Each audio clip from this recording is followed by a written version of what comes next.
was headed in one direction. Today, it is headed in another. You ever think the universe is against you? Fear, belief, love, phenomena that determine the course of our lives. These forces begin long before we are born and continue after we perish. Our lives are not our own. We are bound to others, past and present. And by each crime and every kindness, we birth our future. I will let you go again.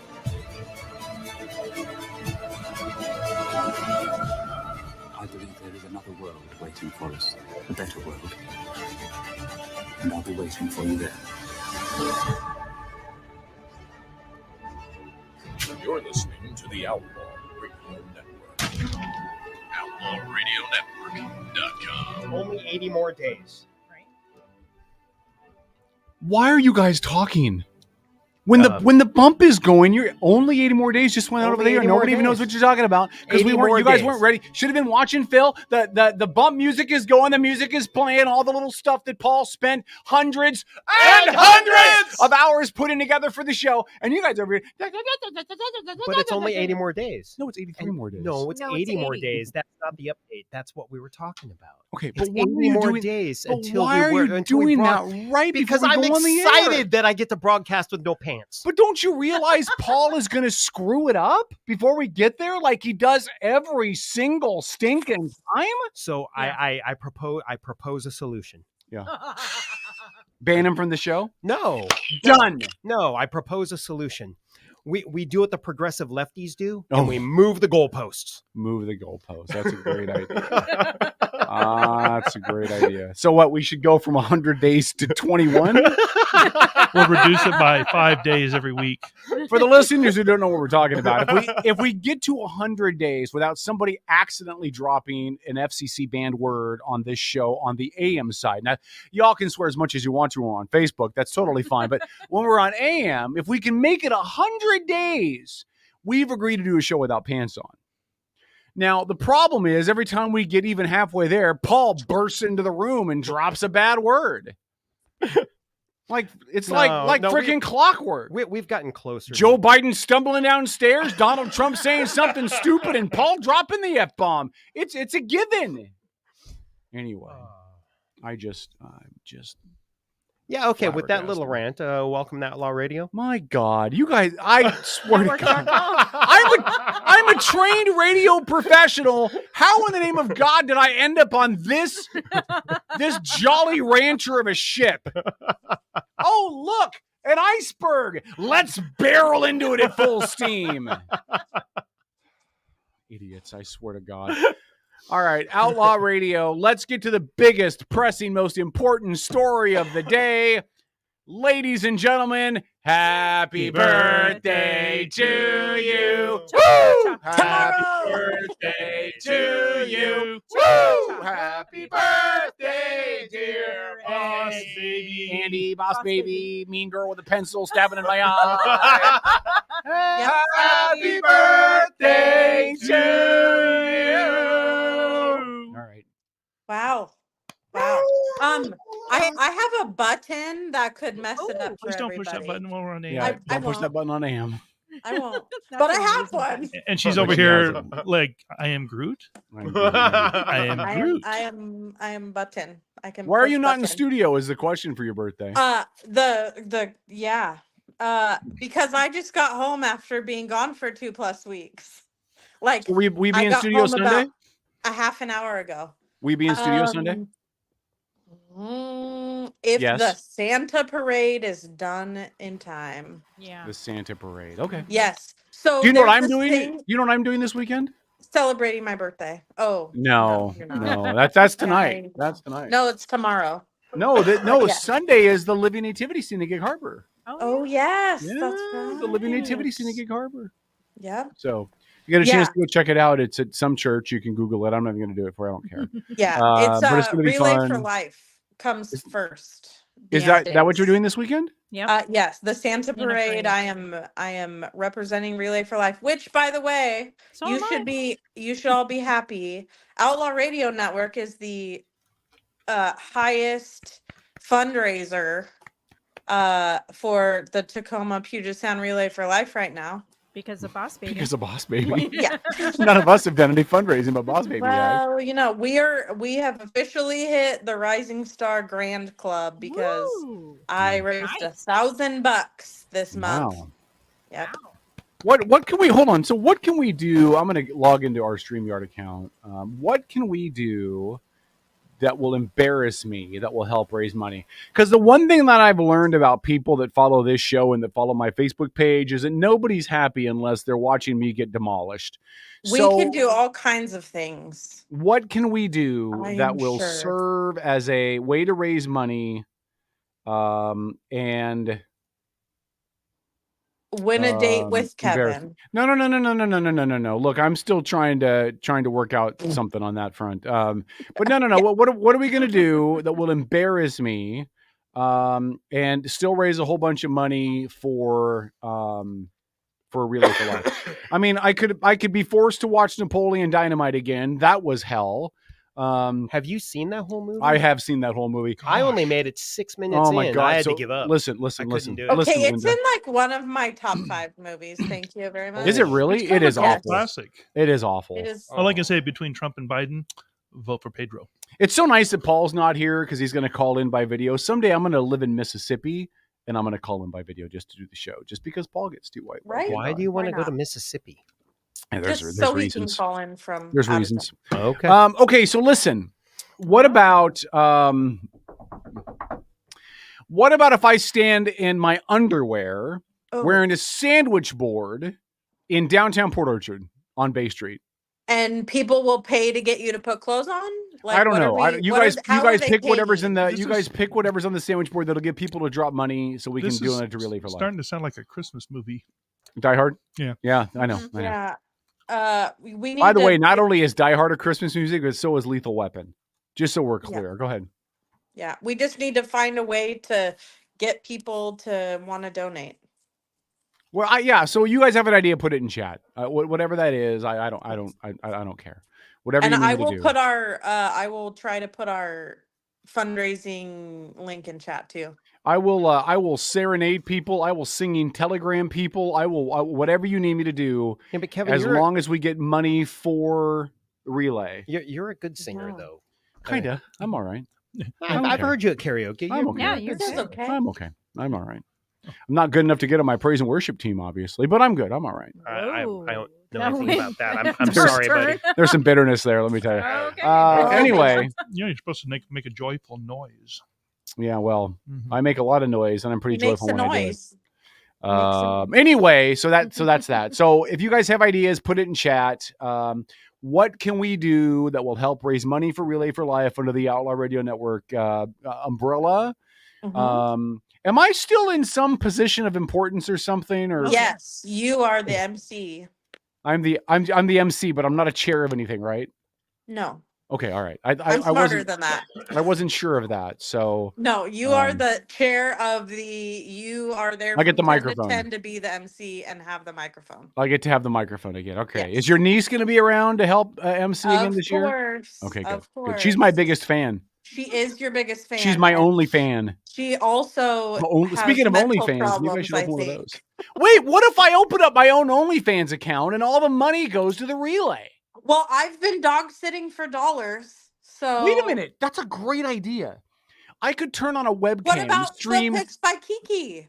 Why Yeah. she doesn't I could donate stream. to us? I could stream a cam in my house 24 hours a day, and the subscription cost to subscribe would all go 100% to Relay for Life.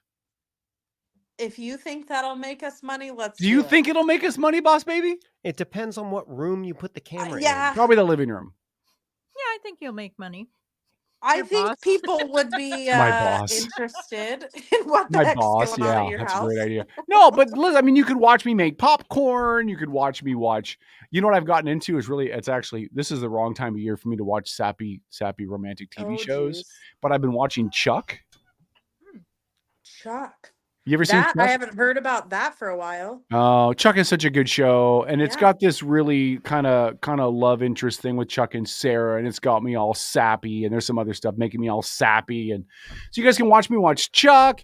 What's Chuck? It's okay. So here's the premise. We're gonna get to topics, folks. I promise. Here's the deal. Oh man. I've never heard of Chuck. I Me. mean, I've I have a heard of friend it. named It's- Chuck, but It's, Sean said, uh, Kevin, if you open an OnlyFans, you're going to end up owing our subscribers money back. Probably. Oh yeah, Probably. that could be. So Chuck, here's the premise. So Chuck is a goofy, funny show. It's an hour long, okay, dramedy, right?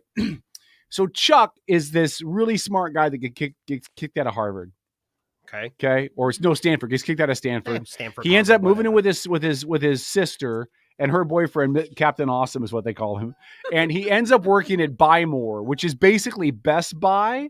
But they Okay. called it Buy More. Sure. And instead of the Geek Squad at Buy, they have the Nerd Herd, and it's Oh, it's God. great, right? Okay. So in the first episode, he gets an email from this guy named Bryce, who is responsible for getting him kicked out of Stanford, and he opens the email, and it's called The Intersect, and it subliminally downloads into his brain every government secret.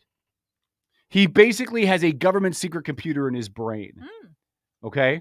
So he gets assigned a CIA person and an NSA person. The CIA person is this guy named Casey, who's played by one of the the last name is Baldwin, but he's not one of the bald ones. And then Sarah, who's played by Yvonne Strahovski, who is Australian, and oh my God, she's gorgeous. But so they have this cool little ebb and flow going on about this kind of romantic tension, and it's basically him solving crimes for the CIA while having this thing in his brain, while he likes her and she likes him, and it's great, dude. You have to watch it. It's on Amazon. You can stream it for free off of Amazon. I would never give you my Amazon login because that is a violation of the terms and service. So Tom, when I say I will never give you my login, don't ask. It's okay, buddy. I have an Amazon login. Oh, perfect. Okay. So Yeah. go watch Yeah, Chuck. yeah. All I ask you to do is watch the first 3 episodes. Okay. First 3, and then Okay. report back to me Sunday. Yeah. Between now and Sunday, Between now and Sunday. ain't gonna happen. Why not? Dude? Because he's free got a time- life. Free time is like this dream of rainbows and unicorns, and I free time. I don't know. Free Free time. time's like I don't being know a what that means right now. libertarian. It could be. It could be.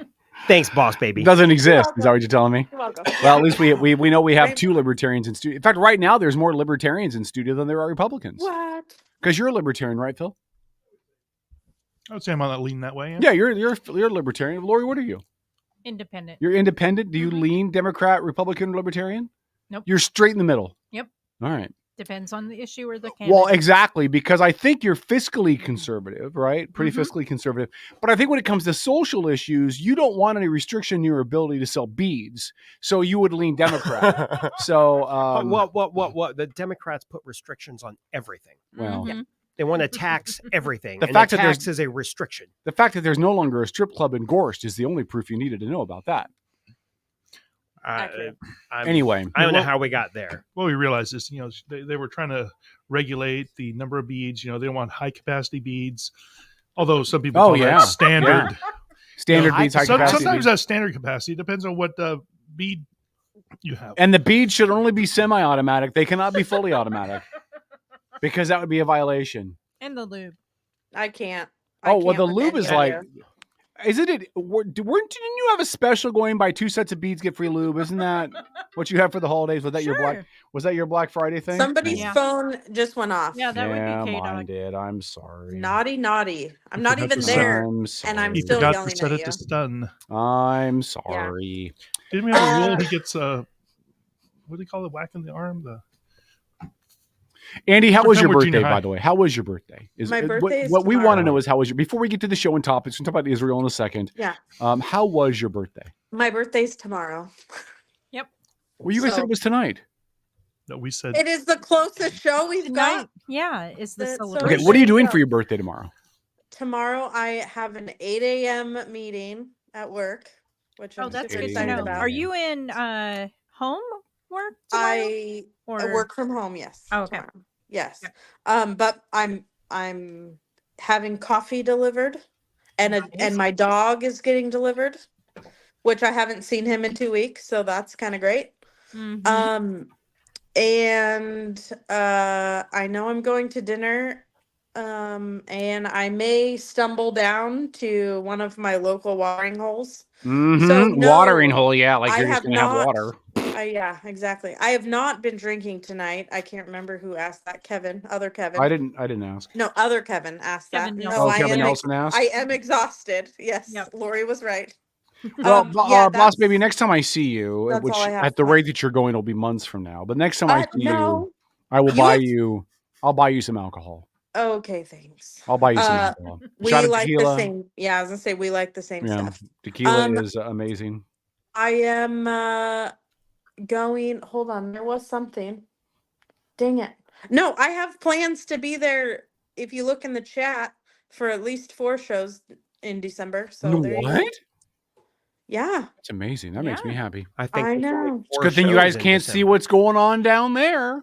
Oh, Pumpkin, you're not supposed to say that on the radio. Whatever. That's married time. Whatever. I know. You're a It's lousy like- radio wife. I'm not I'm even gonna seeing you on be- your birthday, so I gotta.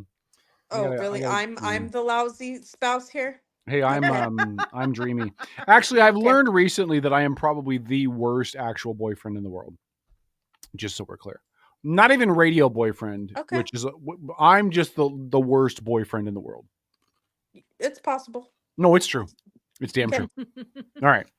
Okay. So how long are you gonna hang out with us tonight, boss baby? You gonna hang out for a while, or what are you doing? I'm actually. I think I'm going to go get dinner here in like 2 minutes. What are you gonna have for dinner? I need to leave. Tonight I'm having the family fave Old Spaghetti Factory. Oh, nice. So when you go to Old Spaghetti Factory, be expected to spend millions and millions because their food's expensive, man. Also, I have a But free it's good. dinner, and I'm going to see my niece. So Oh, you have your the biggest fan. niece is my biggest fan. Yes, that is. the Are you only gonna bring one her I've in got. studio sometime? If you guys can be appropriate, maybe. I can be appropriate. Listen, it'd be But- nice to have somebody come Wow. into studio and say nice things about me for a change. This show? You want this Yeah, show to be appropriate? I don't know if I need my almost 19-year-old niece to be exposed to you guys, but more than at relay is a little different. was We're gonna say, on there's a always little the- bit better behavior. They'll be pretty well behaved on the 24th 24th Yeah. of when? December. Yeah, we won't be here. Yeah. We're not going to be Um, here that day. No. No. No, that's why they'll Um, be behaved because they won't be here. Oh, yeah, All I right. won't bring her that day. All right, we're gonna go to a quick topic now, and then at the bottom of the hour we'll get to Yes. Israel because there's a whole lot of stuff going on with Israel, and a whole bunch of things is going to change in a little over 4.5 hours. Yeah. Are they But- letting go? Well, hold on, we'll Of talk about that at the- 7:30. That's called a teaser. So I tease we're going to talk about it, and then Yeah, at what's a 7:30 when we come back tease? from break, we'll talk about it. But I want to talk about Okay. this first because John brought up in the chat that DeSantis and Newsom have their debate tomorrow at 6 p.m. on Fox. Nancy said, didn't realize Newsom had officially declared his candidacy. He hasn't. Yeah. That's what makes this debate so curious. What are they debating? They're going to debate just ideas and policies and visions, Who's and moderating? it's going to be on Fox. Okay. So probably I think it's Dana Perino and gosh, I forget the other person. There might be 3 altogether. let me see. I'm going to look right now. Sean Hey, have a Hannity. great show, guys. Oh, Sean What? Hannity. Sean Hannity? Wow. Mm. Okay, Sean, this is going to be bad for Gavin Newsom. Oh, Um, boy. Yeah. Oh, did we lose Boss Baby? She heard Hannity's name and gone. So anyway, this is what makes this really interesting, right? Because now I'm going to be clear. I'm not watching the debate tomorrow. Saturday is the 1-year anniversary of when I adopted my daughter. And so we are Oh, going yeah, to have our adoptiversary. Oh, cool. So we're going to spend the entire week the weekend in Seattle. We're going to go maybe to the Science Center or go do some other stuff or whatever. And so we're going to go have dinner. And it's really about what she wants to do. Mhm. I have an unused credit card that is just set aside for this exact purpose. And we're going to go do whatever she wants to do for the weekend. grab dinner somewhere, go to Science Center, go to the aquarium, whatever she wants to do. Ooh, go to the Chihuly Well, Glass Museum. yeah, because I'm sure a 16-year-old girl is going to want to look at a lot of blown glass.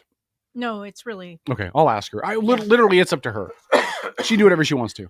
But we're going to end it Saturday night. We're going to be in Bellevue at the at Snowflake Lane. Oh, okay. Yeah, so we're going to go to Snowflake Lane. That's how we're going to end it. Do you want me to tell you where to park? Well, we're going to get there at like 1 in the afternoon. So we're just going to park in the mall parking somewhere.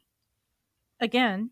Yes, you can tell me where to park. I work in Bellevue. I could help you with the parking. As long as I don't have, can you make it so I don't have to pay? Okay, we'll talk. We're not going to say it on the air though, because because all the listeners who listen to this show, literally the millions and millions of people that listen to this show will park in those parking spaces, and I won't have a spot. Right. Okay. So, we'll talk. Yeah, we'll talk. So it's going to be fun. But anyway, I'm not going to be able to watch the debate for that reason. I am going to try to go back and watch it later because it'll be interesting to see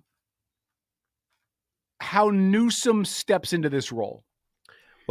Does he step in? Let me ask the question. Does he step in like a political candidate, which is what many people think he's positioning himself for, should Joe Biden keel over dead from an overdose of rum raisin ice cream?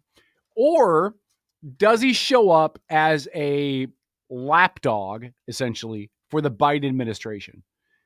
Because those are two different things, right? I mean, if he goes into this thing sticking up for the Biden administration, then he's not going to be running for president. Because the only way he's going to get elected is if he's the alternative to Joe Biden and his rum raisin ice cream and his pancakes. Tom, go ahead. There's a third option. Ooh, tell me the third option that came up in chat, and I kind of tend to lean that way. He has a Pornhub channel? What? No.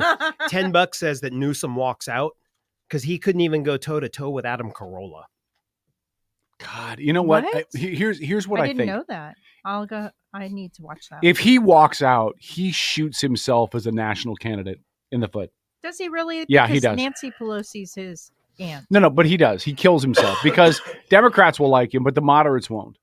Because the moderates will see him as weak if he does that. You can't even handle an hour debate with Ron DeSantis, and you're going to storm out of the room. Yeah, that would go bad for him. I wouldn't be upset about it because I wouldn't mind if Newsom went away. He couldn't debate with Adam Carolla. Adam Carolla. But this is different, though.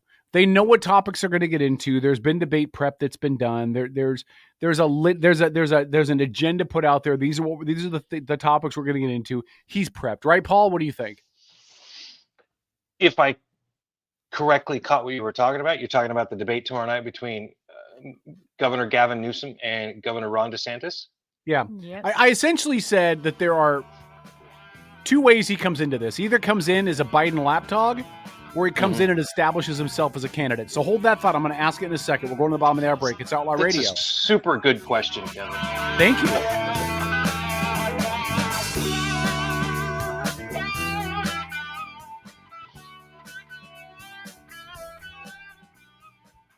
All right, Outlaw Radio. So we're joined by Paul on the video chat. Notice how we don't ever see Paul and Andy in the same place at the same time. I wonder why that is.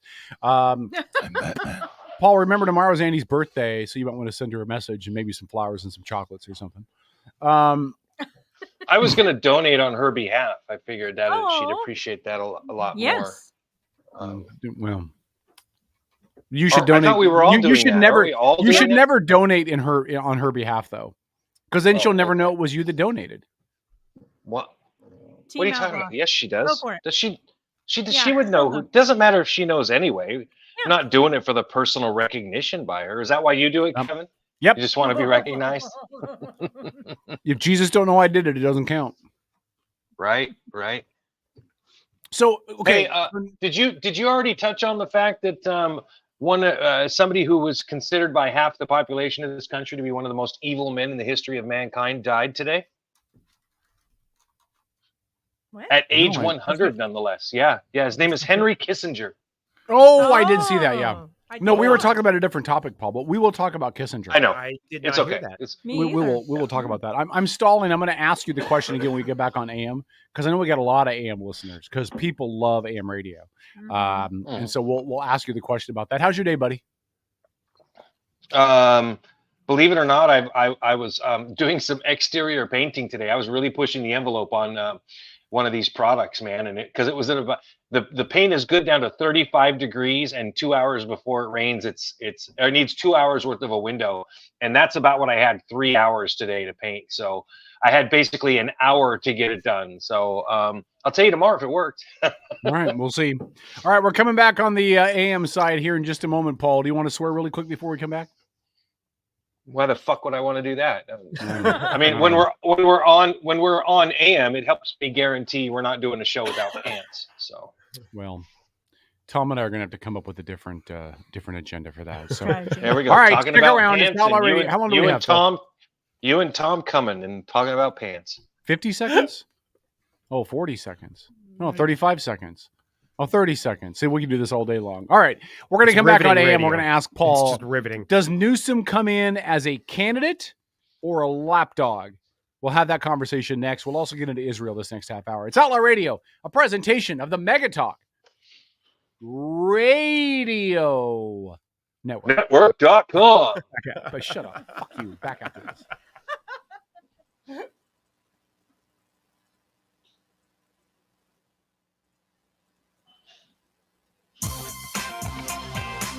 I'm Brandy Cruz, host of the Undivided Podcast, and you're listening to Outlaw Radio.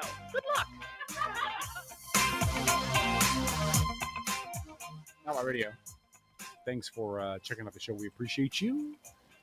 We love you guys. We'll quickly check into the chat really quick. Jader Kennedy say, my barn cat stole my chair. Do I kick him out? You're a weird cat, dude. That's all I have to say. Mick said that Newsom will walk the line, but right now I think Biden will not run. Corey says now, Newsom already did an interview with Hannity, and this is how it got started. He's going to hold his own and separate himself from Biden. So there's all those comments there. So, Paul, what do you think?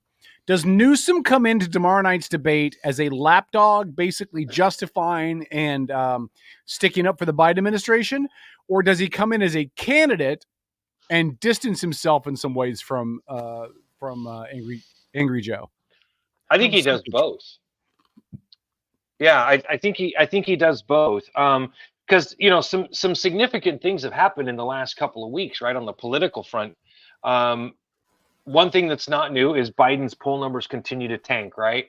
And if anybody knows about being a poll, it's Paul, right? And I'll tell you what, man, lots of political heavyweights within the Democratic Party have openly began questioning whether or not Biden should run. And the issue in Israel has caused a massive divide within the Democratic Party. Massive, right? Because generally speaking, I think the figure was like 85% of Jewish Americans support the Democratic Party. Okay. Mm-hmm. And yep. Jewish amazing, by the way, that the Jews who are as a religion are far more traditional than even mainstream Christianity, support the party that completely backs abortion. It's like Catholics that support Democrats too. I'm not saying it's right or wrong. It just seems wonky. Right. But go ahead. Yeah, for sure. Well, so we have that issue going on. And for those that didn't hear, the New Jersey leader or head of BLM has come out very publicly in the last 24 hours and openly discussed the fact that he no longer supports the Democratic Party and now supports Donald Trump. What? Yeah. Yes, the head of BLM for New Jersey. Yes. The head of the BLM for New Jersey has done a Yes. 180 and is now supporting Yes. Trump. And he's literally come out and said, I saw an interview with him today where he said the Democratic Party uses black people. They do nothing for us. Donald Trump did more for black people than any other president in history. I mean, it was a full on, oh my goodness, is this dude full on MAGA or what? Wow. I So totally guess separated himself from BLM and everything. So he wasn't trying to still the leader of BLM in New Jersey. But he's coming out telling his supporters, do not vote Democrat, do not vote Joe Biden, vote Donald Trump.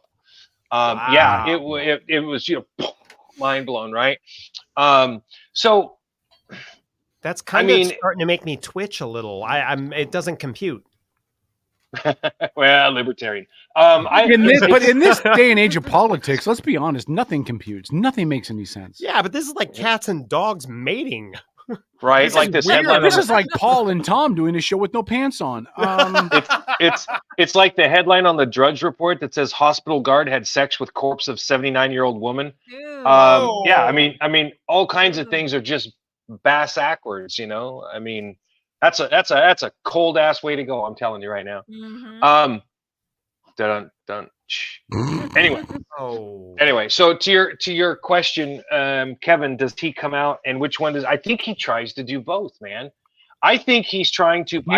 Can you do both? I think he is trying to position himself as Joe Biden / the Democratic Party friend and ally. But he's got a record that I do not be surprised if Ron DeSantis really smokes him like a cheap Cuban cigar with regards to his record in the state of California, specifically around crime, COVID, and basically the loss of jobs and income and the people moving out of California and moving to Florida. The numbers do not support a Gavin Newsom successful presidential run if you just look at how he did with the state of California. But that's not how the elections go, right? So, I mean, we've seen people who have done horrible in their state, right? Al Gore ran for president and lost freaking Tennessee. I mean, God is here's your sign, by the way. That's your sign right there.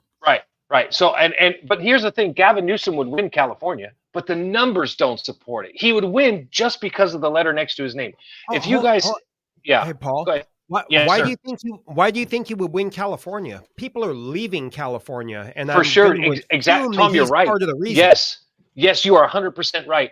The problem is the people that are staying in California are all in love with the guy, right? They think he's the second coming, of Ron Jeremy. So this is.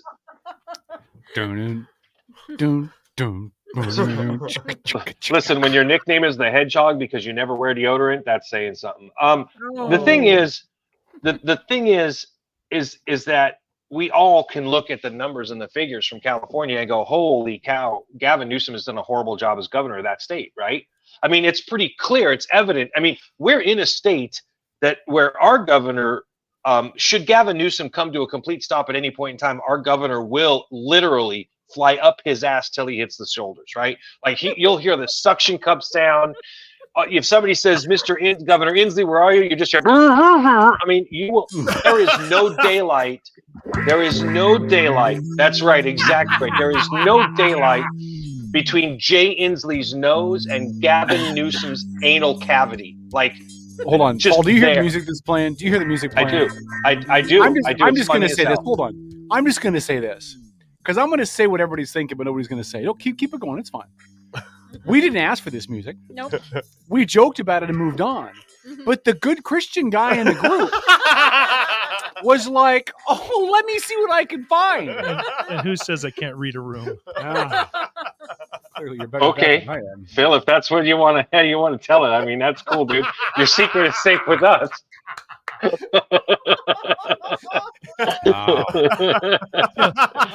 fact, probably a movie Kevin's never seen, Boondock Saints.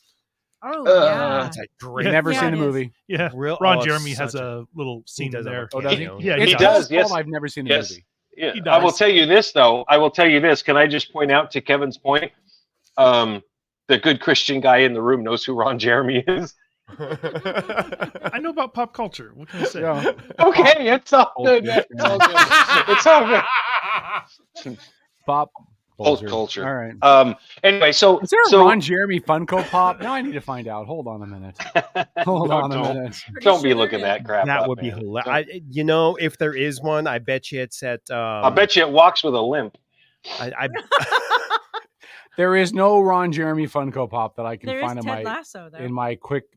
I loved Ted Lasso. That was such an awesome series. By the way, for those that enjoyed Ted Lasso, the gal who played in there as Keely, Keely Jones, I think was her name in the show. A really cool actor. She got some Golden Globes out of it and everything. She is in this season of Fargo. So, which I just started watching and I Oh. absolutely love. Yeah. Good to So really, really cool storyline. But Fargo always is a great storyline. So, Mhm. but anyway, so Gavin, somebody get the plunger. Newsom is definitely going to try to run the gambit because he's going to want to position himself to be asked so that he can come in like the hero for the Democratic Mhm. Party. Make sense? That Like he is wants to be sitting there retiring. going, I support Joe Biden. Whatever Joe does, I'm here to support him. Now, he will graciously behind the scenes tell everybody, I will not run against Joe Biden. He is the head of our party. Now, if he ever decides to drop out, fine, give me a call. We'll talk then and I'll think Yeah. about it, right? Kind of like this guy Bob bust his nuts down here in Olympia who said, I'm going to explore run for governor. Oh, I explored it. I'm setting up a campaign now. Literally in all of a span of 30 seconds, right? Oh, you mean Sideshow Bob? That's Sideshow Bob. That's Gavin Newsom, man.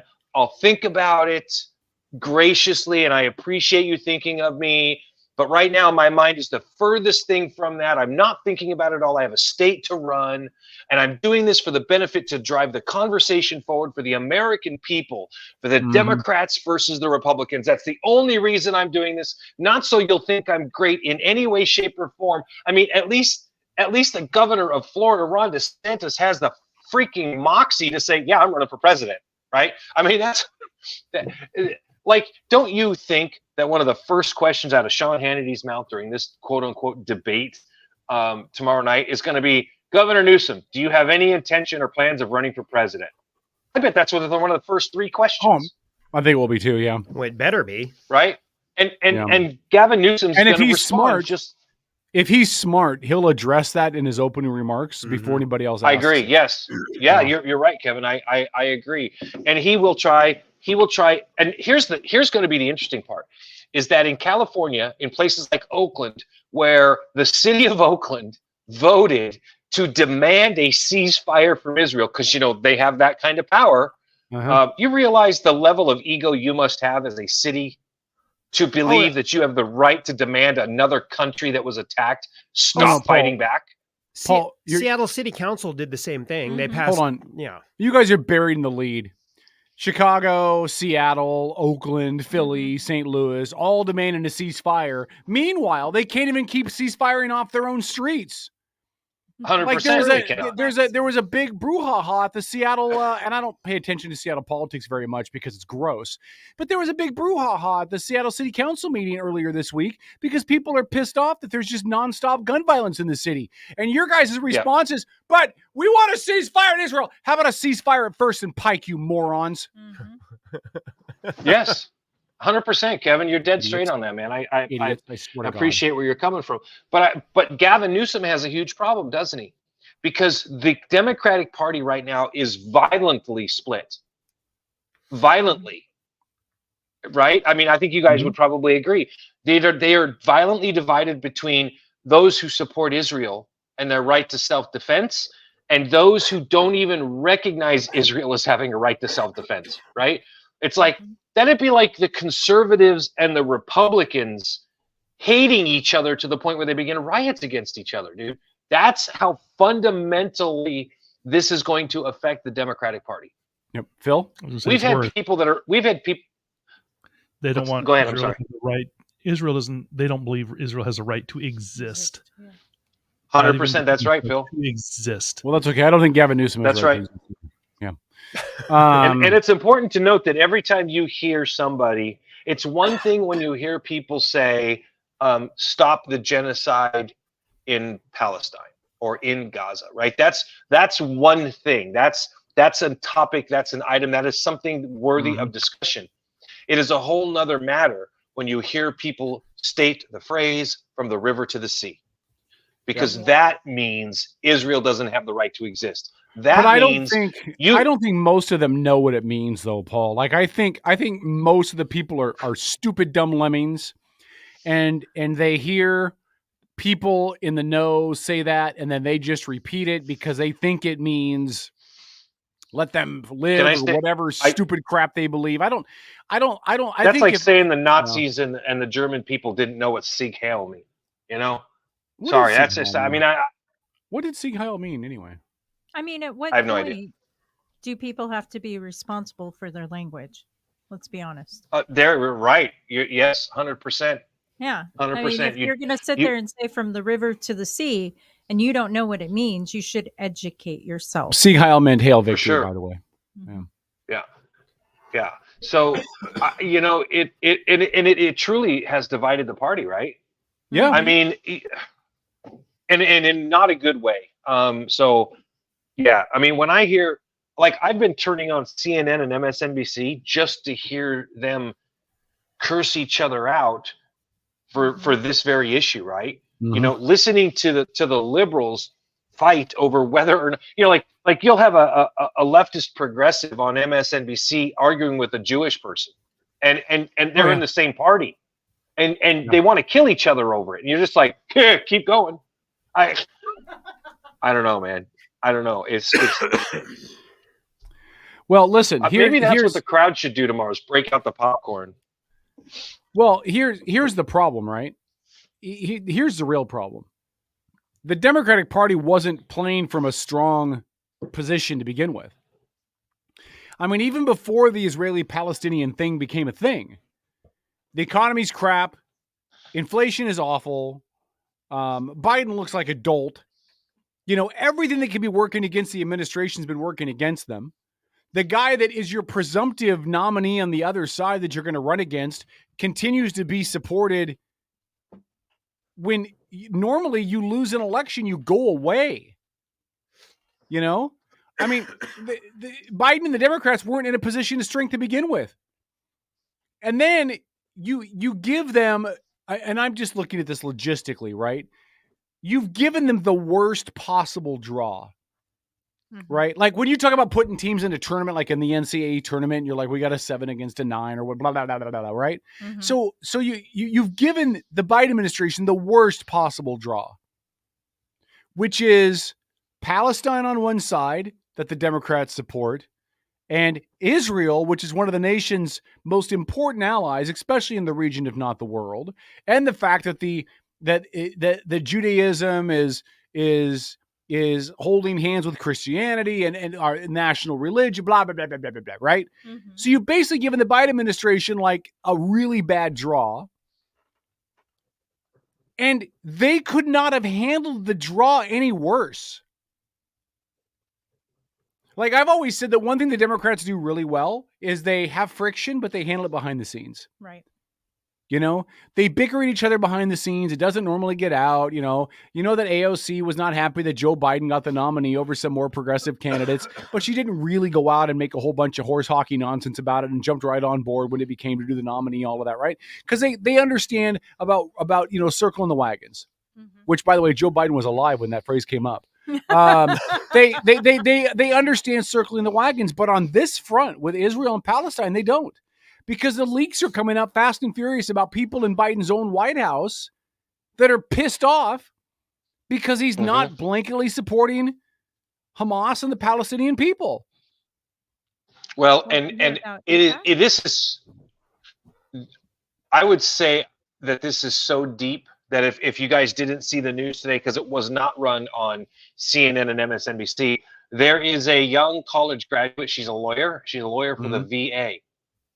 And this dumb twit decided to post a video of herself on Instagram making fun of Israelis asking for their relatives to be released. She literally was like making these weird voices going, "Oh, give me back my relatives. Oh, my son is kidnapped." Oh, right? Mm-hmm. Yeah, didn't go well, right? Because guess what? She put it out there, and once it's out there, somebody recorded that stuff. They did. Yeah. And she deleted it, but it's still out there. And you don't think that they recorded that? They played that all over the place. In fact, if you want, I'll send you the video and you can play it. It's despicable. By the way, that has nothing to do with send me the video because she works for the VA and I work for the VA and I have instant messaging and I would be too tempted to reach out to her on Teams and be like, "No worries. What the hell were you thinking?" So please don't. Yeah. I don't have any self-control. Okay. Ask my ex. I don't have any self-control. I'm like, you can call him anyway. I don't care. Your Anyway, ex. I mean, your current current girlfriend says that. So does your wife. Whatever. Shut up. Why must you lie? Like, what part of you? I can't wait till Paul's nipples are out and you have to deal with it. I swear to God. You mean Tom's? Tom's nipples are out and you have to deal with it. I swear to God. I was gonna say, Paul's nipples will never be out, Cupcake. You keep asking to see him, Kevin, and it ain't gonna happen. You have a third nipple, don't you, Paul? Okay, so wait, before we're off topic, yes, did you guys we're already off topic. Nice try. Did you guys see anything about AIPAC? They are trying to primary Rashida Tlaib and reportedly offered $20 million to a potential candidate. What is AIPAC? Arab, Israeli, American political. Israeli, yeah, American Israeli Political Action Committee. Yeah. American Israeli, and they want to put up Tlaib? No, primary. Oh, they want a primary they want against to her. challenge Okay. her.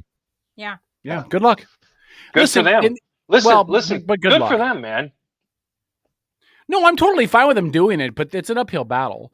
Where Tlaib's district has a very high proportion of Muslim and Middle Eastern people, either first generation Americans or immigrants or whatever.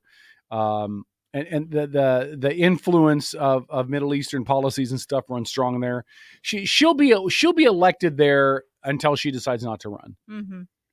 Just because of she addresses the needs of the community. She's a voice for the people that live there. I'm not a fan of her policies, but you understand why she continues to be reelected.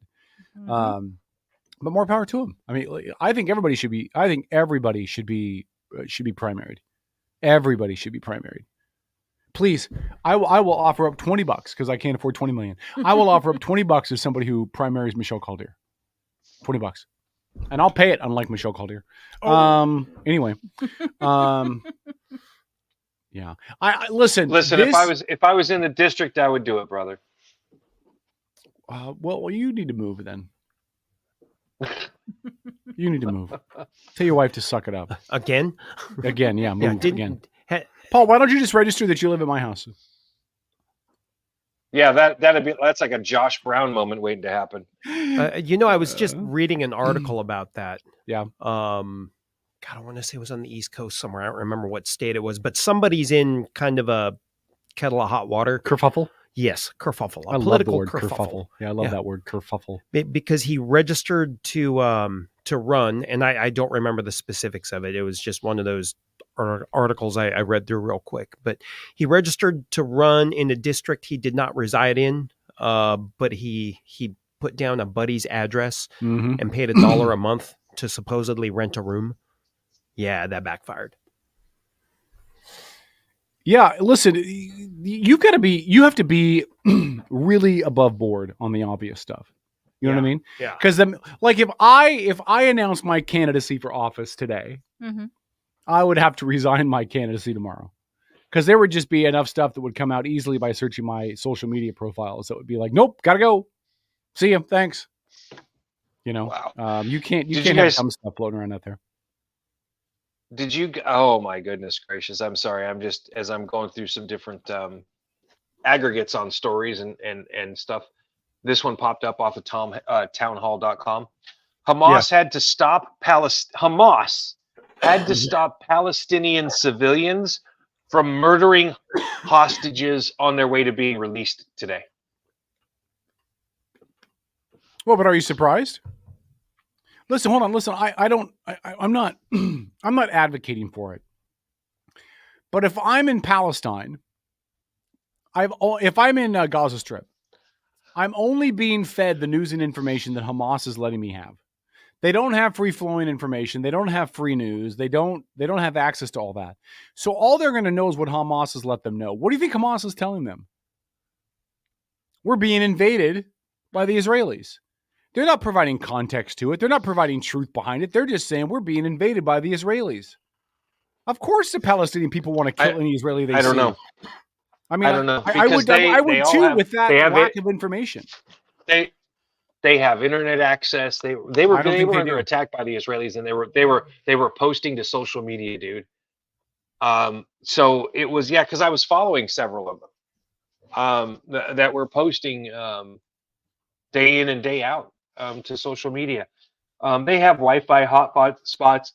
They have all kinds of technology, very much like the Ukrainians and the Russians. They have ways of getting their information in and getting information out.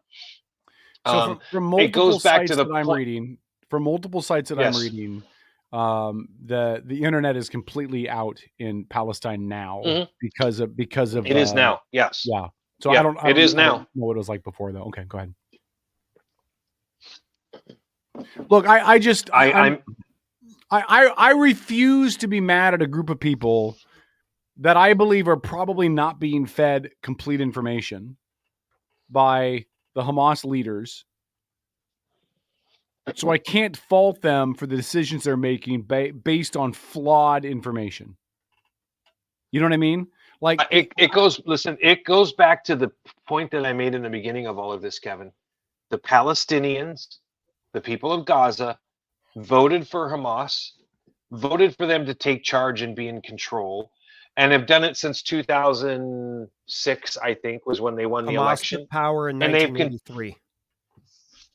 No, but they won the election. Right.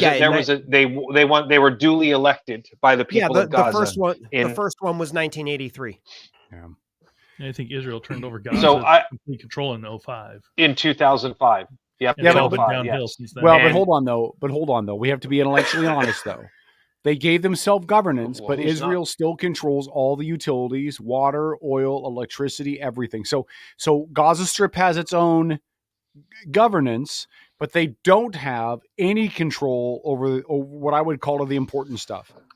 To be fair, Israel gives them all the water they can take as long as they keep the pipes in the ground and not building, bombs and stuff out of them. Yeah, but again, I'm just saying that they don't have true autonomy. Okay, so listen, Kevin. Nobody does. Yes, we do. We're not energy independent. No, we're not. No, we are not energy independent. Not since we Joe were when Biden Trump was became president. We are not. But we are not now. And God, we only were during the Trump presidency. Really. Here's my point, right? No country on this planet has complete autonomy. Nobody creates everything they need and has everything they need.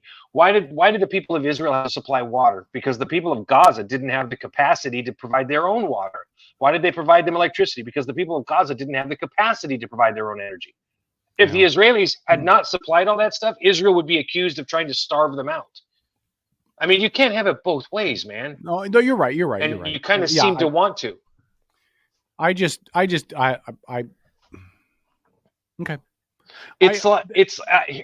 Go ahead. There's an imbalance in the region, right? I see an imbalance in the region. I see.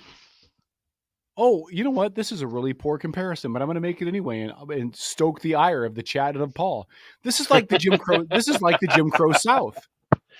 This to me is like the Jim Crow South, where white people said after slavery, but look, all the black people are free. They're not slaves anymore. They have all the same opportunities as everybody else, but they really didn't, because the policies and the processes that were in place kept them from doing anything. Yes. And I think it's probably very similar with Israel and Palestine, that, hey, Palestine has been given its own country, its own free reign, but I don't think they really have free reign. I don't and now Kevin, hold on. Nor should you're making they. a good point. Nor you're should making a good they, point. because they've screamed about annihilating the Jews from the face of the earth. But I don't like this equivalency that they've had some kind of autonomy, because I don't think they've been fully autonomous. So when we as outsiders look at this whole thing, we're just so short-sighted about it. We're a young country, so we think 200 years of history is a big deal. There's 1,400 years of history there. So we don't belong sticking our nose in it. Well, again, I love you, Tom. You've gone back to that well quite a few times. Wait till we get on Facebook. I'm going to tell you what. It's true. I'm going to tell you what Tom does at night when he's by himself, alone in his bedroom. when we're on Facebook, because it's not fit for AM. So if you're on AM, go to our Facebook, because I'm going to tell you. Wow. I'm going to tell you what Tom does at night when he's alone by himself. Okay. I'll bet you our good Christian board up is going to have music to play for it. Oh, can you get that music for us, please? The music you played earlier. I'm going to need it again. This is going to be good. Oh, don't forget, share the show. Oh, yeah. Share the show. Be a friend. Tell a friend. Share the show. At the end of December, we're going to do a Smash drawing. that like Whoever button. has shared the show, we're going to put all your names in a hat. We're going to draw it out. Whoever wins gets a T-shirt and a sweatshirt or something comparable from the Outlaw Radio Network store at outlawradionetwork.com. And we'll get your sizes and your colors and all that stuff. And so share the show. Colors. Share it. Share every show. You'll get multiple entries. Colors. Oh, that's the whitest thing you've ever done, Paul. Outlaw Radio, back after this by pauliswhite.com. That's racist.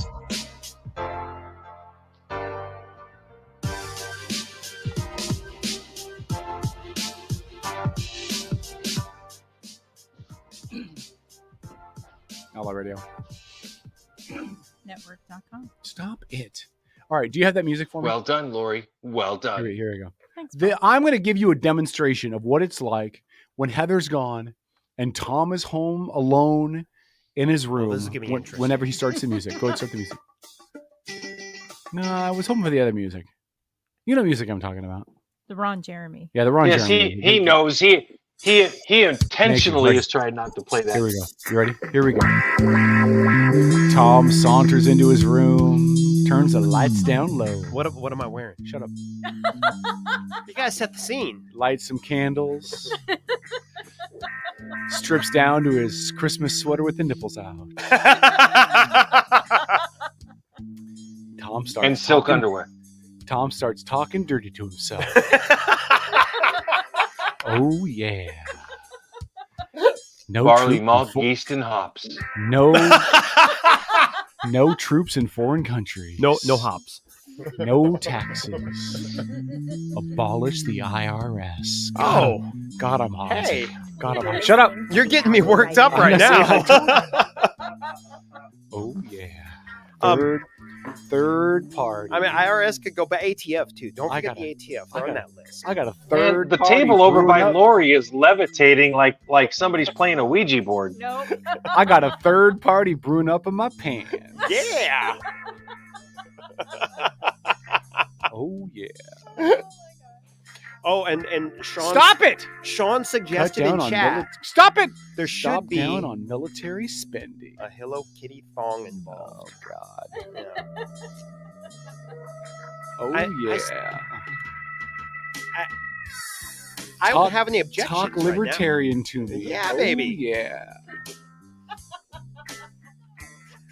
Tom calls one of those 1-900 numbers, 1-900-libertarianphonesex.com. Do they still have those? Oh, yeah, they do. 1-900 mix a lot.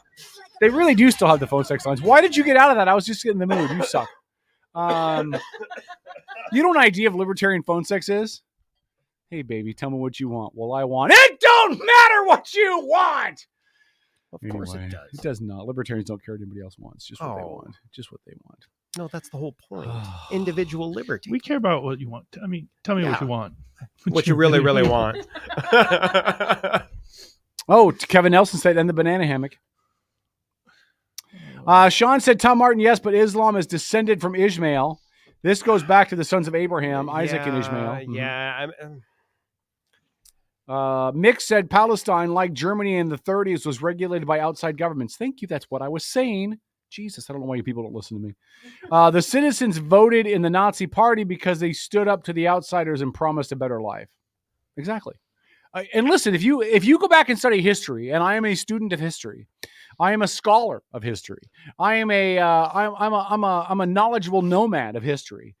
You will understand that everything that happened in World War II was sown in the seeds of what happened in World War I, and the Treaty of Versailles, and the oppression essentially of everything German by France and England, and they all the seeds got planted in like 1920 for what finally came along in the late 1930s.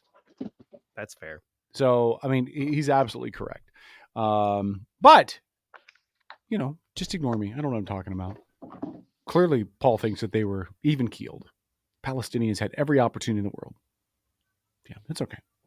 I'm not. Listen, I'm a firm supporter of Israel in this skirmish. Like I am. I'm 100%. I'm doubled down on supporting Israel. We'll talk about Israel in a second and kind of what's coming up. But I'm 100% supporter of Israel in this engagement But let's not pretend for a moment that Israel has not done a lot of things that have stoked this and helped this get to where it is today. Because they certainly have. Mm-hmm. So I am rational enough to know that, look, it's like if a woman cheats on her husband, right? And then the husband tortures her car. He's wrong for torturing her car. Mm-hmm. But he torched her car because she cheated on him, right? Actions have equal and opposite reactions. Mm-hmm. This thing with Hamas is not in a vacuum. It's in response to the things that Israel's been doing for decades. And that's in response to things that happened for centuries. Yeah. So Outlaw Radio, we're back after this. Network.com. Paul, God, you're sexy.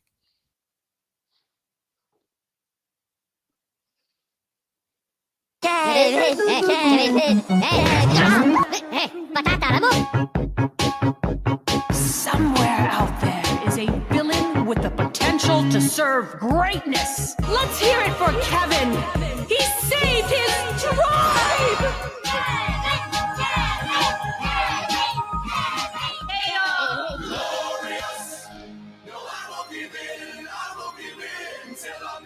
Are you kidding me? Lori, you have my permission to go walk right into that office and slap him. I just had smack him. We're never going to get him out of the room. I just had a third party well up my pants. All right.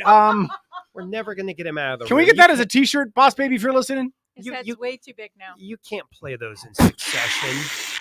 You can't do that. Yeah, we'll never totally fit can. him through the door. Totally can. Sounds like a him problem. All right. That's right. I mean, he's trying to go for what weight? You know? Get stuck in here. There's no food. All right. Really quickly, let's segue to what's going on in Israel. So here's the latest. In about an hour from right now, at midnight Eastern time, the ceasefire comes to an end at midnight Eastern time. Israel has vowed that at 1 minute after the ceasefire, they will go back to waging war. Now, some more hostages were released today, including the first American hostage released. A really sad story came out of this, that a 10-month-old baby that was the youngest hostage that was being held was killed due to an Israeli airstrike. That was after the baby's mother and brother had been killed, and the father is missing and presumed dead. So this is an entire family. Let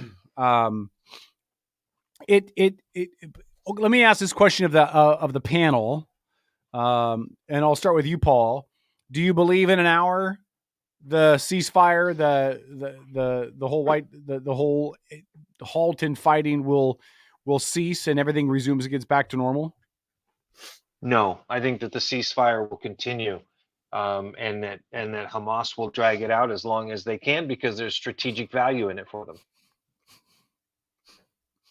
So they'll dangle more hostages, and they'll say, well, we'll release 10 more if you give us another X amount of people back and X amount of hours. No, they'll drag it out. They'll drag it out for sure. Yeah, I was just about to share that. Lori just shared a story that I just found as well. 16 minutes ago on CNN, there's a brief here that says the Hamas military wing on Thursday asked its forces to maintain a high combat readiness posture in the final hours of a truce with Israel in case it isn't renewed. The Al-Qassam Brigade said on Telegram, not in a telegram because this is in 1874, said on Telegram that its fighters should remain in the high combat readiness position unless an official statement is issued confirming the extension of the truce, which will expire at midnight Eastern time. Qatar said they're very optimistic they'll get an extension. However, the Israeli military is prepared for the next stage of the war in Gaza if the truce ends, according to the IDF, which issued a statement saying as much. I hope you're right, but I'm not quite so optimistic. In fact, we'll know before we go off the show tonight. We could, because we always go a little bit late on Facebook. So, I mean, if we go 10 minutes late on Facebook tonight, we'll know. Mm-hmm. Because either Israel will start bombing the crap out of things or they won't. And if they don't, there's a reason why they're not. Either there's another truce on the horizon, or they're really close to another truce, so they're going to hold off and give it some time. I don't know. 14 more hostages were released Wednesday evening. They've arrived at medical centers in Israel. 5 of which are children, and the other 5 are children and 5 are women. So that only adds up to 10. But there were 4 other ones that they haven't. Those were 10 Israelis. So the other 4 must be foreign nationals. Yep, I don't know, Paul. If I had to wager, and I'm really good at betting, that's a lie. If I had to bet, I would bet that there's no truce. That in an hour or so, the wheels fall off the apple cart, and this stuff gets all medieval again. I don't know for how long it'll be medieval, but I think it'll be medieval again. And I shudder to fear for the remaining hostages that didn't get released. There was news leaked yesterday that through Qatar, that they were trying to negotiate the release of female military members. And then after that, they were going to try to figure out how to release the male hostages and then male military hostages.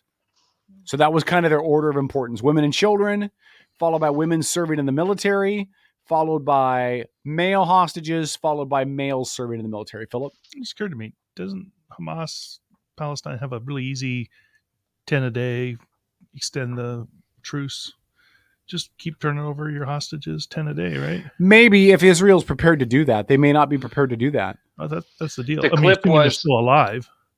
The Israelis were releasing 3 Palestinian hostages for every 1 hostage that Hamas was releasing. That was that was the ratio. But here's the other truth they were to that, releasing 3 prisoners for every hostage. That's what they said. Yes, that's right. Yes, but here's the problem, Phil. Yeah, most of those being released, I believe all of them, if not most of them, were women and children that were being detained that had not had charges filed against them. They were being held in some kind of indefinite confinement without charges being filed against them by the Israelis. And that's something that's kind of come out of this is the way that Israel's handling this. And so I think if you're the Palestinians, you can argue that that's a fair arrangement. You're holding them, you're not charging them, so they don't get any proceedings, they don't get a day in court. You're going to hold them indefinitely. They're women and children. Why are you holding them without charges? I'm just saying Palestine would have an argument to make. Phil? But you're thinking like an American. They're not America. Mm-hmm. They don't have the same. Yeah, Phil's right. Yeah. Yes, Phil's that's 1,000% right on that one. Yeah, but that doesn't change what I think is right. Well, you can think it all day long, and that's not Israeli law. But again, I'm not Israeli. I mean, look, at some point, American values and ideals must line up with the values and ideals of those we support. Okay, in our country, we would not be okay. I think your values do align with the Israeli values. Well, in our country, we would not be okay with locking somebody up indefinitely and not charging them with a crime unless it's Guantanamo and they're members of ISIS or was or whatever, right? So I think it's not unfair for the United States, which is probably how some of this prisoner swap happened, was the United States to say, look, you're not even charging them, and they're women and children. Let them go home. I mean, if that helps you get your people back, it seems like a pretty easy swap. Them go. You've got their DNA, you've got their photographs, you've got all of their pertinent data. Let them go home. Shoot them after. You're advocating for shooting women and children? Well, I mean, if they're evil. If they're evil. Yeah, I mean. So cue up the war music here, huh? Yeah, the same music as before, because somebody's getting effed. Oh, my God. I'd love to hear this blaring out of some Israeli tanks as they cross into Gaza Strip. I will tell you, when back in the late 90s, we used to take old school loudspeakers, the metal round ones that, they look like bullhorns. We would take those, we could wire them up to our tank in an old school Walkman and play cassette tapes. And there was nothing more cool than doing about 30 miles an hour over rough terrain in your M1 tank, and Metallica is blaring on the speaker coming out. It's surreal and it's cool as hell. That's all I'm saying. Well, listen, true story too, Paul, and I don't know how many people remember this, but remember when Manuel Noriega was being hunted by the Americans? It was right around Christmas in 1989. I was actually in the Navy at the time. What Now, he did was, huh? Nothing. I love you. Keep going. Noriega was being hunted by the Americans. Remember, we had gone into Panama and taken control of Panama, and he went to the Vatican embassy. Well, the U.S. isn't going to invade the Vatican embassy's sacred ground, right? That's considered foreign soil.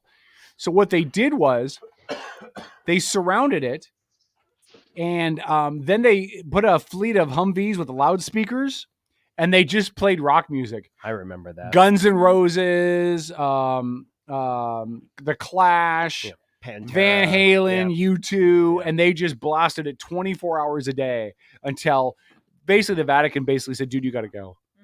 And that's how they got him. They told him he had to leave, and he left, and he got arrested. That was, if I'm not mistaken, wasn't that one of the first psychological warfare endeavors by the U.S. government that was public? Oh, that was publicly acknowledged. Public, yeah, big. I Public, think it was freaking genius. I don't know why we didn't do that in Waco. Yeah, that would have worked. Ruby Ridge. Yeah, I don't know why we didn't do that.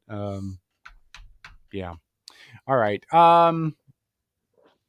So, Paul, you think by 9 o'clock or so they'll have something in place or something to keep it from going south? I hope so. I say that I hope so because I think ultimately, yes, you want to eliminate. I mean, if you're Israeli, right? Like, what are your goals? Are your goals to get the hostages home and then eliminate Hamas? Or is your top goal eliminate Hamas? Your secondary goal is to get those hostages home, right? I mean, people in Israel can be critical of the government for taking this time off. But no matter how you slice and dice this, no matter what type of tactical advantage Hamas gets by this time off, it ain't going to compare to the advantages that Israel is getting. Israel is so far superior technologically, firepower-wise, in every way. In every type of warfare, Israel is far superior, right? This is like an NFL team playing football against a junior high varsity team, okay? That's how lopsided this is. And even if a kid on the junior high team gets a breakaway, pass and there's nobody within 20 yards of him, he's still getting caught. All right.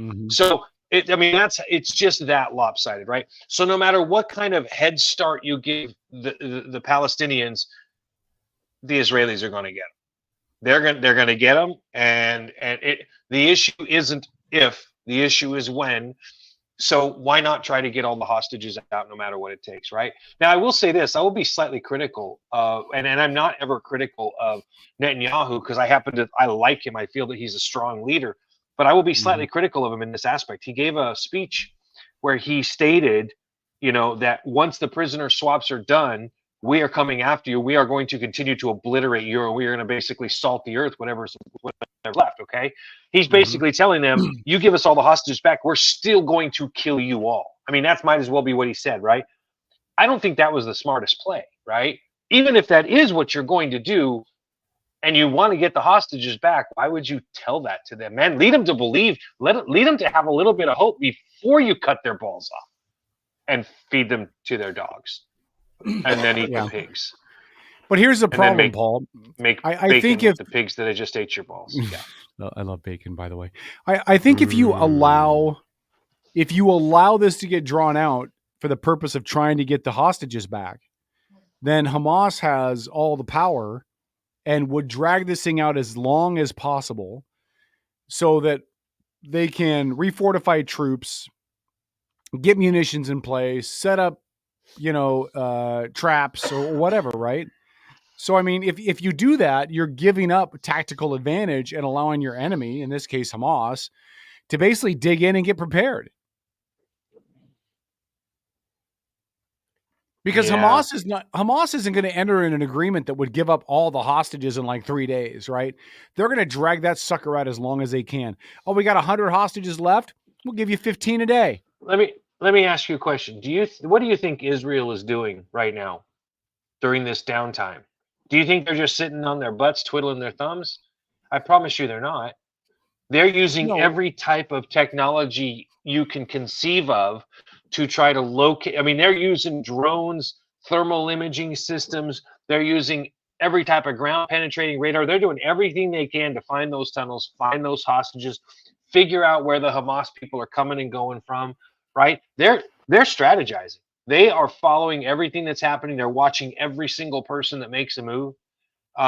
I think that they're being just as judicious in this time as the Hamas people are, in my opinion. Yeah, the only problem I have with that, though, Paul, is that the one thing we've learned in Ukraine that we've seen in other countries is when you're fighting in your own land and you're fighting for your block and your corner of the world and your lifestyle and your livelihood, you're going to fight just a little bit harder. I don't disagree with that. Listen, Israel is going to provide maximum opportunity for the people of Gaza to die for their country. Mm-hmm. You want to die for Palestine? You want to die for Hamas? We will oblige you. That's what you're going to see happen. And it's sad. But again, I firmly believe that at a very high clip, 70-80% of the responsibility for this falls directly on the people of Gaza for allowing Hamas to take power and do what they did. It's well known now that the stories that are coming out is that the civilians of Gaza, some of them are completely against Hamas, right? Some of them surely are, and they've made that clear.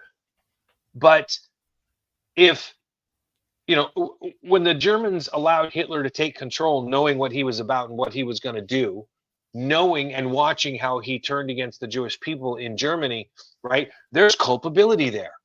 There is culpability there. We can feel bad all day long. Well, they were dumb, they were misled, and all that. They still are culpable. They are still responsible for what they allowed to have happen on their land. And some of them even began attacking the Israelis once they were brought back over the border.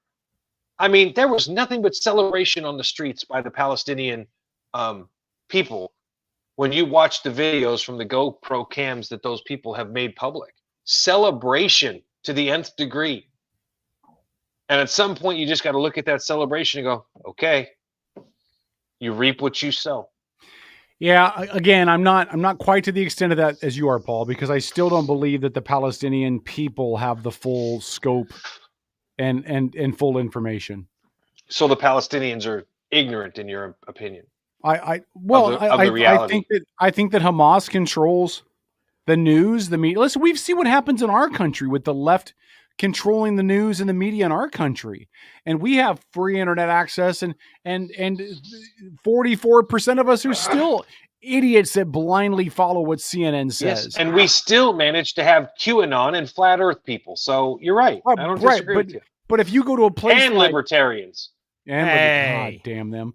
But listen, if you consider what Hamas allows and doesn't allow, and the restrictions on freedom of speech and the restrictions on free press, and no wonder why they hate Israel, because they don't have a full scope of anything to base their opinion on. They're only being fed what they're fed. Well, I was also going to say, I mean, if we try to draw the correlation between Hamas and the Nazi Party. Oh, I thought you meant Hamas and libertarians. Sorry.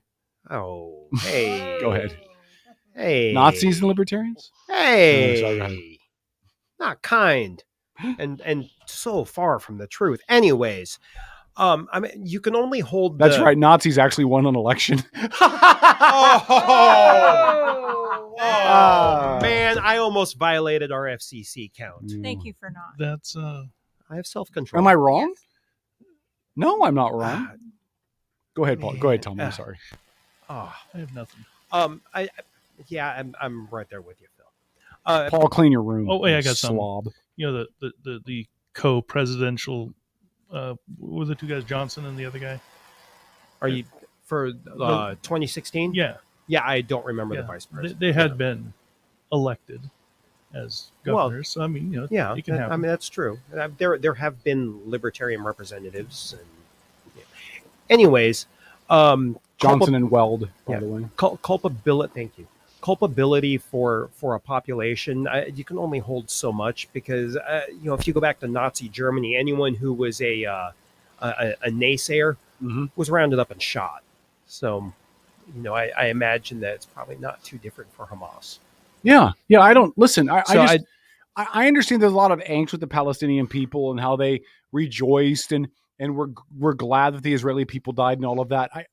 And I'm not saying that's okay, and I'm not condoning it, but it's hard for me to blame an entire segment of a society where we know that they're being oppressed and they're not given complete information. They're not being told the truth, and there's no freedom of speech, and the press is regurgitating what the leadership says.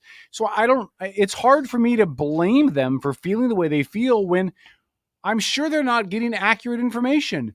They're probably being told a whole bunch of lies, half-truths, and of course they hate Israelis based on the lies being told by Hamas, Phil. I was gonna say, speaking of lies, you see a lot of the media, the newspaper, the major mainstream, they'll talk about, like 14,000, killed in Gaza, but they don't break it down. Like, okay, so how many of those were killed by Gaza not shooting their missiles out of Gaza? How many of them were killed because they were in, killing in, because they keep their, they were stockpiles using, at the hospital. They were using defective North Korean missiles. North Korea does a better job than them. That's saying something. It is fact. It is fact that the reporting that we've seen about this, the numbers that have come out about this, the media that's come out about this for the most part is so far up Palestine's ass, it's insane. So what you're saying Americans is that need to be smarter and vet things. So what you're saying is we really can't trust any of the numbers that are coming out of the Middle East about what's going on. I don't trust anything about anything. Here's what I trust. Oh, I agree. I trust there's a war. Yep. I trust that there are people getting killed. Yep. I trust that innocents are being murdered. Mostly. And that's what I trust. I'm not going to believe any numbers that are released by the IDF or the Palestinians because I think both sides have a reason to lie because they want to win the war of public perception. Mm-hmm. I don't believe anything about anything. I don't believe when Palestine says that 10-month-old baby was killed by an Israeli airstrike. I don't believe that Israel isn't doing things that make it worse. I don't believe either side because there is a more important. I firmly believe this about war today. More important than winning the physical battle is winning the battle of public opinion. You know what? The thing that gets me is there are more conflicts going around the globe like this. We just don't know about them. Go look at Africa. Oh yeah. Yeah. So the only reason we're really interested in all of this is financial, as far as I can tell, but I'm not really sure why. I mean, there's oil in the Middle East, but I don't know that there's a lot of oil for us to get from Gaza. It's 25 by 5 miles. No, we're not worried about Gaza. We're worried about our only ally in the region. And by the way, Israel doesn't export oil either. But they're our only ally in the region. That's really. But you said Africa, by the way. I just want to remind you that I bless the rains in Africa. Going to take some time to do the things we never had. Oh Yeah. my gosh. Toto. Yeah. A much better band than Queen. Oh. All right. We're going to go to Facebook. Paul can swear. We'll check your chats. And then I have a feel-good holiday story next. What? Outlaw Radio. It's not the holidays. No holiday stories. No holiday music. None of that crap. Don't you do it. Don't you do it. I'll get in my car and drive down to that station just to pop you in the face. Hey, Paul. Hey, Paul. Struck Kevin. It's going to take a lot to take me away from you. Oh my God. There's nothing that 100 men or more could ever do. I bless the rains in Africa. Anyway, sorry. Have you heard any of the covers of that song? I've heard some really good There's covers. some really good covers. Yeah.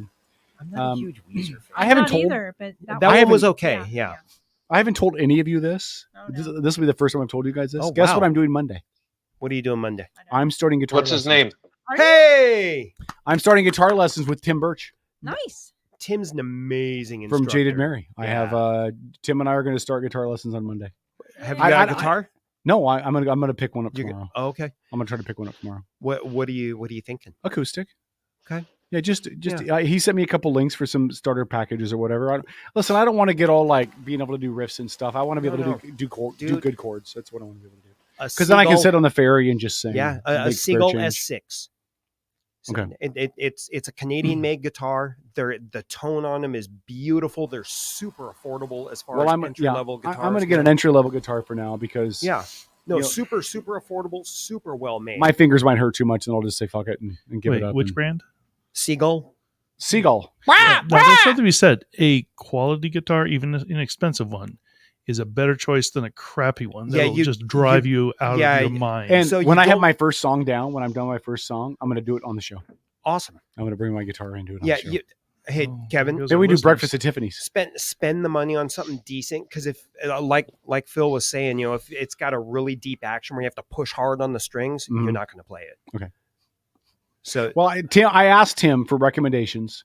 Oh, he gave me recommendations. Yeah. I'm going to go by Ted Brown in Silverdale tomorrow while I'm out and about, and I'm going to try to pick up my guitar. And my first lesson's Monday. Nice. Monday at 2:00, 1:30, something like that. I know a few people that take lessons with Tim, and they're all incredible. I just want to be able to play chords and sing. That's all I want to do. That's all I care about. Yeah. All I care about. Because then if I ever lose my job with the feds, I can just, sit on a street corner and just be a busker. And just be a busker, yeah.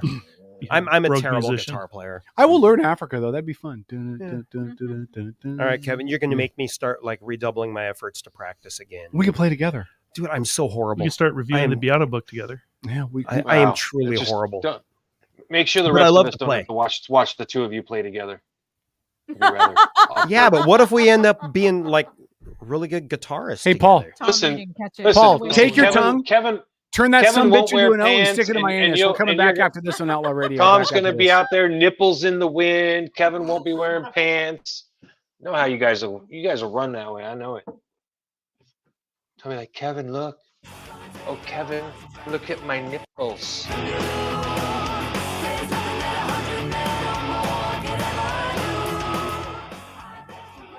That's some good stuff right there, Outlaw Radio. That's the Leo Moricelli cover. Who's that? He's just he lives somewhere like Sweden, Denmark, Norway. Oh, okay. But he does these crazy. Look up Frog Leap Studios on YouTube. He does all these really cool covers, and some of them are just funny because he gets. Why don't you take guitar lessons too? We can play together. We can become a 2-man band. See, I told you. He's trying to talk Tom. He's like, Tom, let me play with you. Can I play with your nipples, Tom? Nino Betancourt is the guitarist for that band, and he is amazing. Yeah, he's probably one of the top 5 guitarists. That song is so awesome. It's ironic. I've been renewing my interest in music, although it's been more musical theory. It's ironic, Phil. Yeah, like rain on your wedding day. Ironic. Free ride that you already paid. The good advice you just didn't take, and who would have thought that it figured? There we go. Every time anybody says anything, I get a song in my head. It's gross. She was really sweet. I worked her first major Alanis Morissette? Yeah. Was she? Yeah, I worked her first major. She strikes me as a girl who doesn't shave her armpits. I don't know. She strikes me as a girl that doesn't shave her armpits. I don't know. I know she was very sweet. She was very shy for being a performer on the level she was. She doesn't strike me as that. She strikes me as a girl that doesn't shave her armpits or her legs. Okay. Now I could be wrong.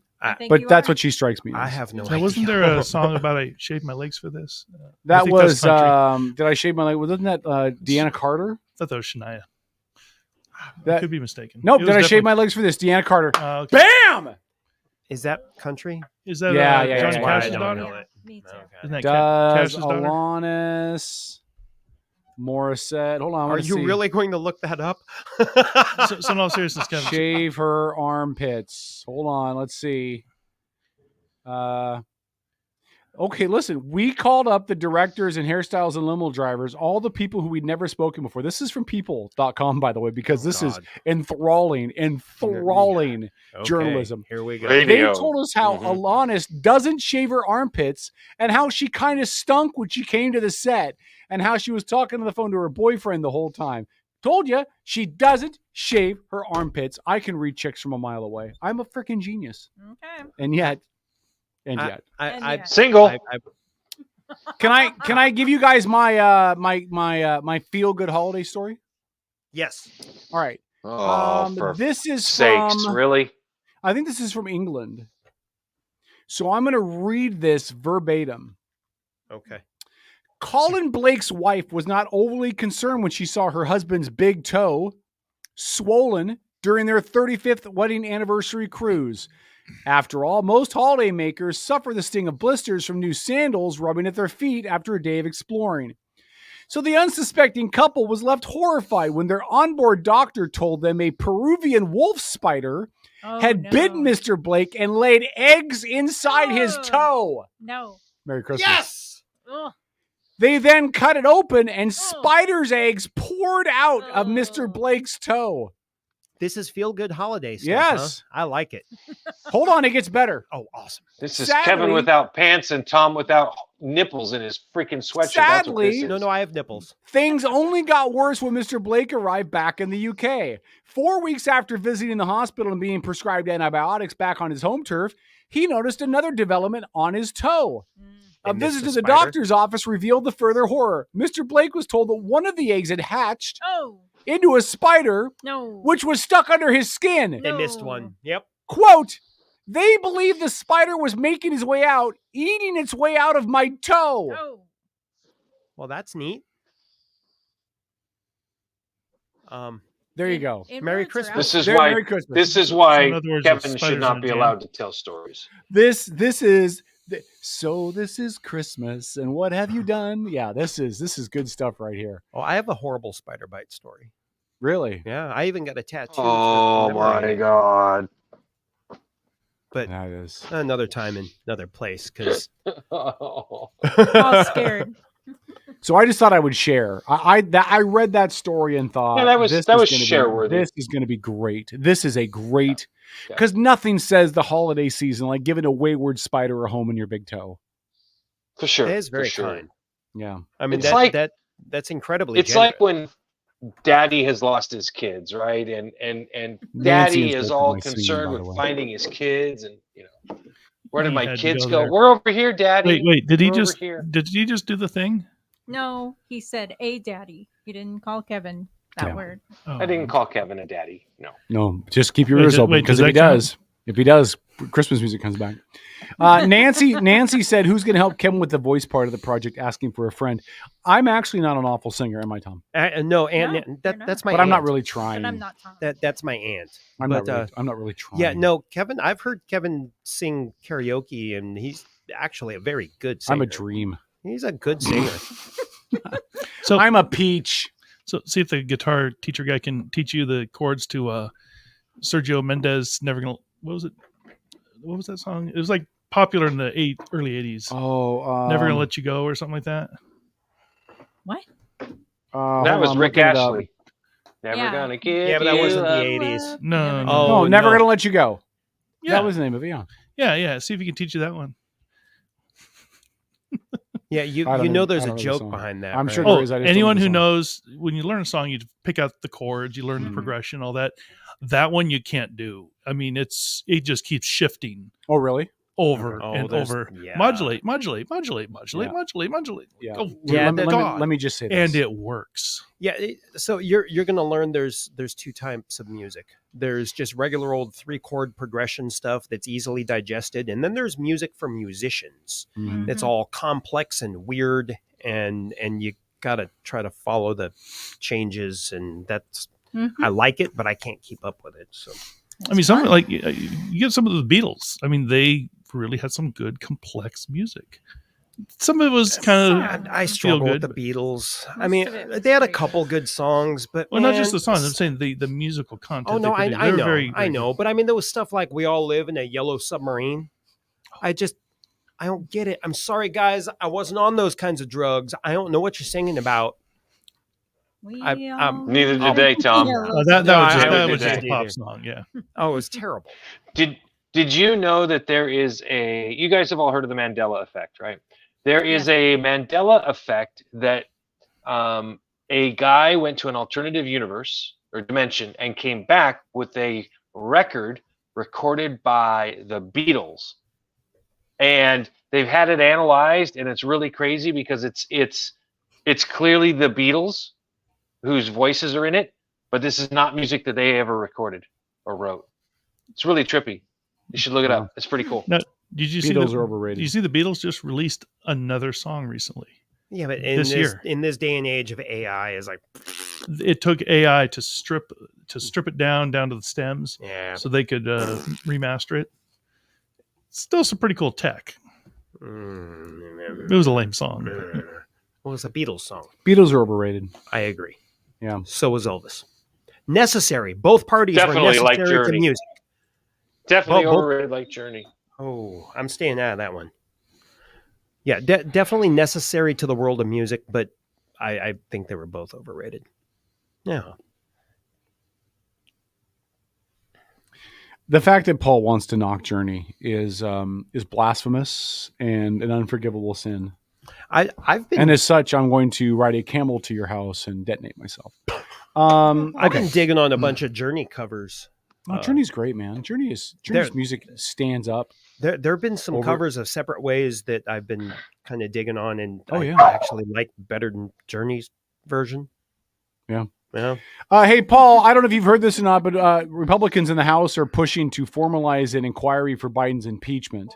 It will be yet another time that the House tries to impeach the president from the other party, whether that be Democrats or Republicans or vice versa. Right. So far that Republicans haven't had the votes to get their inquiry to move forward. I'm trying to remember. I was reading an article today. I'm trying to remember what Republican it was. God, I want to say he's already retired from politics, but he was saying trying to impeach Biden right now is the worst thing the Republican Party can do for themselves. Yeah, I would agree. Yeah, because they're not going to be successful, and it's going to hand them a big L. Yeah, yeah, and it's going to fracture the party more if they knock it off and unify. Let the DNC self-destruct with this Palestine-Israel stuff. Yeah, and you think Republicans would learn, right? Because what happened with Trump? Impeachments were not successful, and he just got emboldened.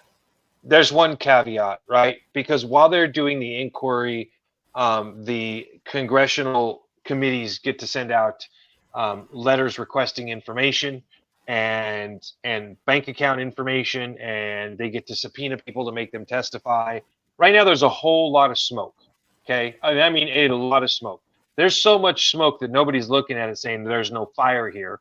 The point is that they got to find where the fire is actually burning. If there's no inquiry, they can't figure it out. And don't you want to know if your president of the United States has taken bribes? Yeah. Yeah. Oh, hey, if they find something that's my point. Yeah. If they go through the inquiry and they find nothing, then drop it. Right. But that's the point of an inquiry. That's the whole point of an inquiry. So right. Yeah, and I'm not saying they shouldn't do an inquiry, right? But the problem is, Paul, even if Joe Biden did inappropriate things with small children, the Democrats are not going to allow an impeachment to be successful, and they control the Senate. I mean, that's a drastic example, okay? But people get the point. It just depends on what they find, doesn't it? I mean, if they find... I don't know, man. Evidence, they say, this check is to Joe Biden to bribe you for this policy, right? I mean, like, if it's that obvious, don't you think they should pursue it? No. Then it just makes the Democrats look really bad for not But should they pursue it? I'm not saying they shouldn't pursue it. I'm just saying it'll be hapless. Because the Democrats are not going to give any political ammunition to the opposing party when they know that we are less than a year away from a presidential election. I not that they shouldn't, but they won't. It gives the if the Democrats get to the point where they're going, Joe Biden cannot beat Donald Trump. This gives them a reason to remove him without it looking like they're trying to remove him.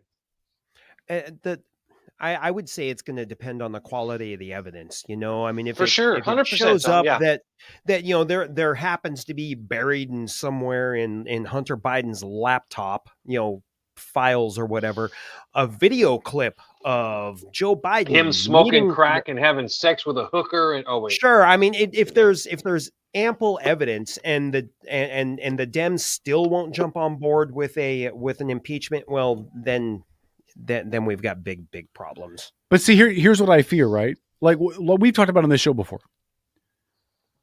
Accusations can be made all the time, And you wonder about the political motivation of those accusations and how true they are and how well can you vet them and all of that, right? Right. So I don't think it's as cut and dry as saying, well, they have testimony of X, Y, and Z, so let's impeach him. Because I think I'm saying I think Democrats will use that. Well, we don't really know how truthful this is. This is a Republican ploy. They're going to play it off as the Republicans trying to sabotage the Democratic president.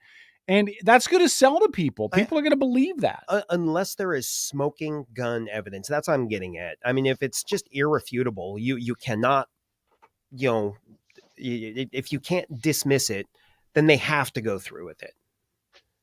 I mean, they impeachment must be, and if at that point, if Democrats won't jump on board with irrefutable evidence, then we've got a big problem. Like nationally, we have a problem. Yes. Yes, for sure. All I'm saying is I don't know what irrefutable evidence looks like. Because in this day and age, with this division in politics and this inability of our media companies to be unbiased and actually report the news and not make the news, and false information how many Americans believe that Donald Trump, that the Steele dossier was real? And it took us how long to figure out that it wasn't? And they tried to impeach him based on the Steele dossier, right? And everybody believed it was real until we found out later that it was actually cockamamie crappy crap. And so I don't have any faith that even if you had concrete video evidence of Joe Biden inappropriately with a 5-year-old, that somebody wouldn't come forward and say, but look, that's AI. That's AI generated. There's no way that we know that that's true. And again, it's a drastic example, but the point is nobody knows if anything being said about anybody to anybody is actually factual or true now. That's only going to lead to bad things. I mean, that whole thing's AI is a poison well. Yeah. But that's my point though. Yeah. That's my point though, is that I don't know what irrefutable looks like in this day and age with neither do I. I mean, the investigation would have to bring it forward and define what irrefutable is. Yeah. But who knows? Yeah. I'm just I don't know, man. I feel like an impeachment inquiry again is just it's bad for the American people. I agree. I mean, if it's a superfluous, frivolous thing, yeah. I think either way it's bad. It's just going to cause people to be more entrenched. Maybe. Your guy is bad. My guy is innocent. Dig a hole. Dig a trench. Your guy is bad. My guy is innocent. Dig a trench. We're already there, though. I know, but it's going to make it worse. God, we need a Reagan. Yeah, well, we need something. And I don't mean Reagan the politician. I don't mean Reagan the policies, but I mean Reagan the ability to unite people on different sides. There was a term that came out of it called Reagan Democrats, which were Democrats that were willing to come across the aisle and vote for the guy, even though he was a different party. I'd settle for an Obama. Again, not the policies, but his ability to connect with people and get people to get motivated to do things.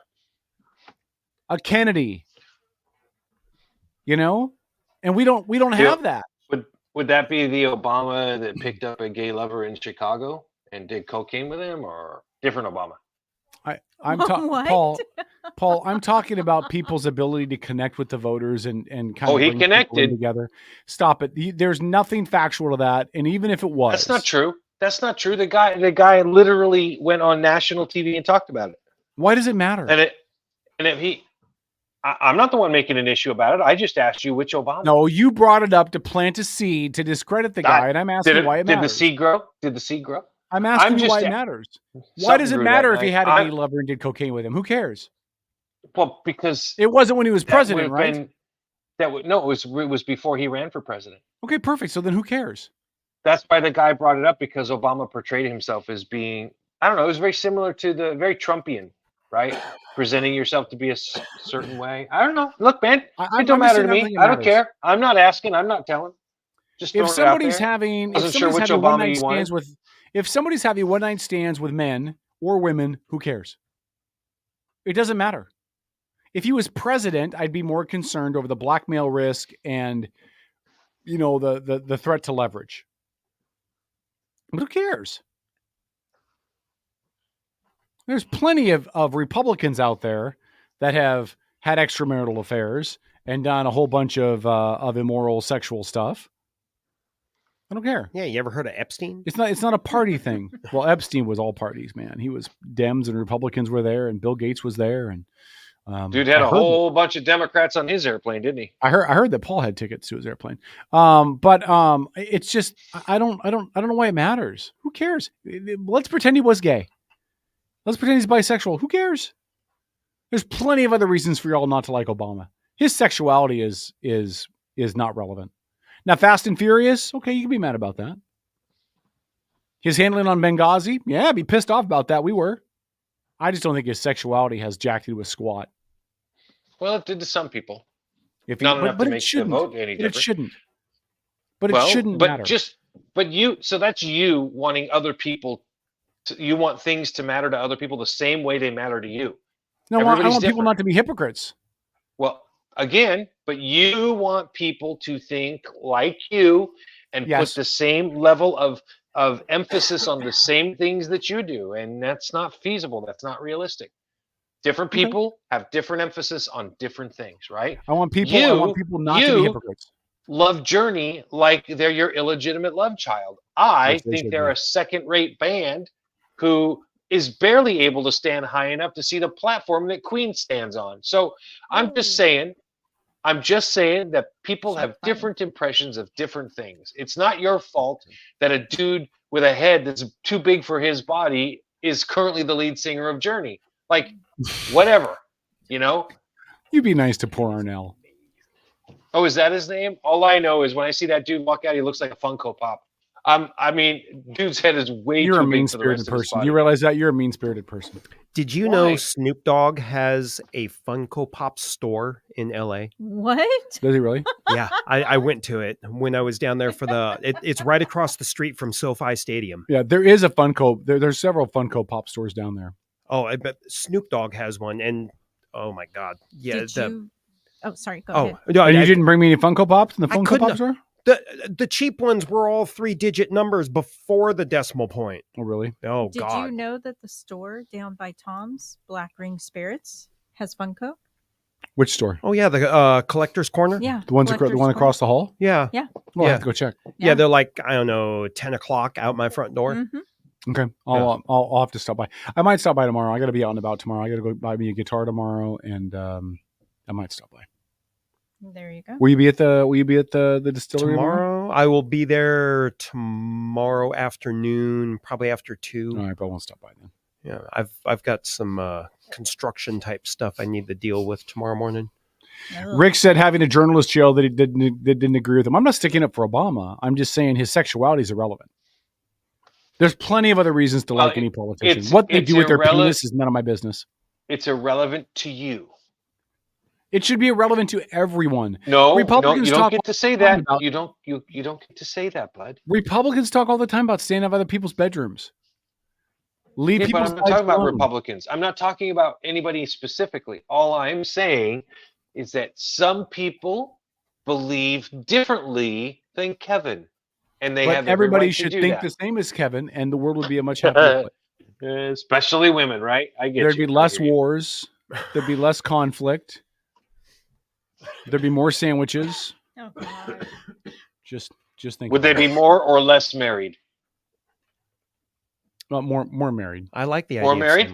Okay, more married. You got it. I love sandwiches. Yeah, I know you're not going to believe this, Paul. I'm going to pull the fourth curtain back just a little bit. Okay. I know you're not going to believe this, but I really want to be married again. I believe you. Like on my list of bucket list things in my life that I want for my life, I want to get married again. You got to change your standards, but I know. I don't need to change my standards. No, that's not fair. I don't need to change my standards. I need to change my. You need to change what you're looking for and my commitment. I need to change my follow through, my commitment. That's what I need to do.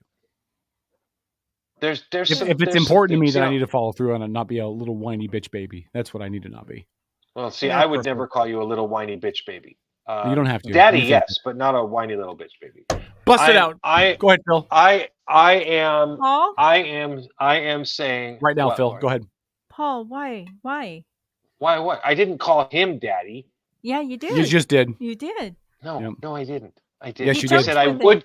I said I would call you Daddy before I'd call you little whiny bitch baby. Go But ahead. I didn't call him either. So listen, And he's here it looking for an excuse. I He's know. looking for an excuse. You Oh, know, Phil's looking for an excuse. They Nat think King they're being Cole. funny. They're not, but whatever. It's You fine. know, this was originally written by Mel Torme. Yeah. Really? You know, Nat King Cole was a horrible human being, but an amazing vocalist. Yes. I mean, I don't know that about his personal life, but he is an amazing vocalist. Oh, I have the music for this song. listen to his voice. On the label for my Christmas hazelnut liqueur I made. No, his voice is just so smooth. Oh, Sean that's a said, really "I'm good never idea." getting married again." I Makes get it now, absolutely no yeah. sense. It took me a second. What? Sean said, "I'm never getting married again." Makes absolutely no sense. Rick said, "Anything significant that you lie about in order to get elected opens you up to compromise, regardless of subject." I don't disagree with that. You're right about that. Mm-hmm. But we live in a society where you feel like you have to lie about unimportant things. Wait, don't turn it up so loud. What are you doing? Where you have to lie about unimportant things because people will make it important even though it shouldn't be. Oh my God, this is so good. Come on, Paul. Doesn't this make you happy a little bit? No. No? Okay, you can kill it for now. All right. He's not catching it at all. And every hungry child is gonna spy. No updates yet. Chipmunks really sing when they cry. All right, turn it off. All right. Wow. Outlaw Radio. So we're nearing the end of the show. We'll do just a few minutes after Facebook, only because I want to find out if there's anything new that comes out while we're on the air about Israel and the ceasefire. Paul, do you have any thoughts about... Ceasefire already ended. No, it hasn't ended yet. According to my news source. It ends in 5 minutes. It's on the news. It's on the internet, so it must be true. Well, it ends in 5 minutes. It ends at midnight Eastern time. Now, there might have been some stuff that started beforehand, but the actual ceasefire ends at midnight Eastern time. Paul, any thoughts on the passing of former Secretary of State Henry Kissinger? Well, he certainly knows before I do whether hell is real or heaven is. I mean, I don't know. I don't really have any. I mean, what do you say about a guy? He was a mover and a shaker. He was behind the scenes, but I'm not somebody who believes that any one person deserves more praise or affirmations because they've died than anybody else. Like, you know, we hear it all the time, right? You know, so-and-so who's a singer or an actor, whoever died. Oh, all right. You know, whatever. We've discussed that, but that's how I feel. So I respect the fact that other people feel different ways about that, and that's okay. Okay, fair enough. I will say probably one of the most influential non-presidential figures. Yeah, that's very true. That's very true. For a big chunk of our nation, you know, just especially his involvement with Vietnam and through Nixon and just that whole thing. So, okay. Anything on your mind you want to talk about really quick, Paul, before we get, because I just don't want to get into a big conversation yet. We'll save that for the Facebook side. No, you want to jump into? I hear you. No, no, not really. I'm having fun decorating my house with Christmas lights for the first time in years. So, nice. That's is that a cool. service that you offer, Paul, as part of your company? Yeah, we do. Yeah. Just curious. Yeah. I'm trying to see how recent this is. I just got breaking. The truce has been extended one more day? No. What have you got? 30 Palestinian women. Hamas says Israel rejected the proposed hostage release to extend truce. Uh-oh. Does it say? Because I'm this is on Al here, Jazeera, by the way.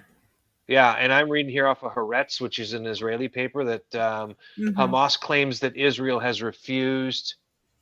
Oh, well, then it just looks like it's here we go. Okay.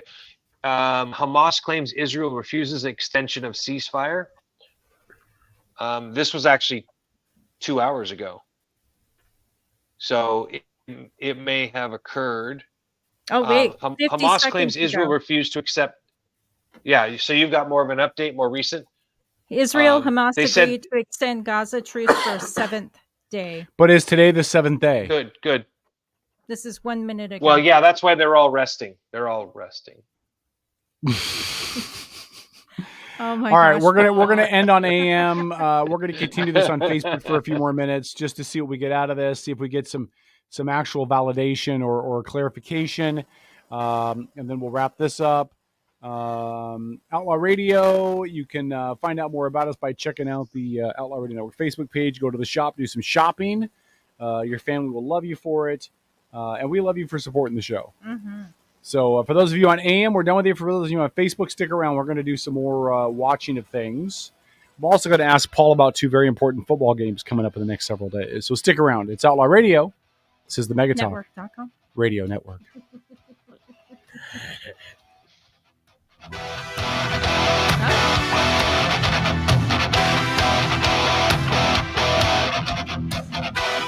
Here we stand, worlds apart, hearts broken into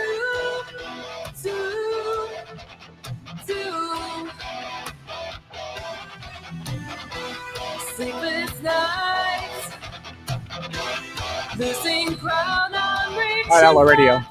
You know, again, I keep talking about how. Who's that chick singing? I don't know who that is. It's not Steve Perry. No, it's Ariel. definitely not Steve Perry. Not Arnel Pineda either. No, there's. It sounds like a woman. It is. There's 2 covers that came out that actually Dennis and I have been passing music clips back and forth, and we each found a cover, and one of them had a really good vocalist, and the other one had really, really good guitar work, but they needed to kind of like come together somehow. Yeah, this one is the band calls themselves 0 Hour. I don't think that was either one of the bands because I don't recognize the vocalist. 0 hours. It's about how many hours the vocalist spent learning to sing. Obviously. Oh. All right. You know who I follow on social media, which is a hoot? Trump? Scared to ask. No, my future ex-wife Amanda Knox. Oh gosh.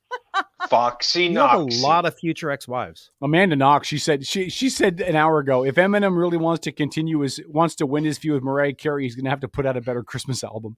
She's hilarious. I love Amanda Knox. Anyway, just so you're aware, she's a killer. I don't think she is. I think she found she was. She's fine. Yeah. Somebody magically snuck into that hotel room during that threesome and killed the other chick. Yeah. I think she's innocent. You keep telling yourself that, buddy. We're talking bad about her. She's back in the States, right? Mm-hmm. Oh yeah. Yeah, she lives in free. Seattle. Yeah, she can. I goes to the she can University never. of Washington. She can never go back to Italy. Italy, No. yeah. Because they will throw her back in jail. Mm-hmm. But yeah, Well, Italy's a long way away.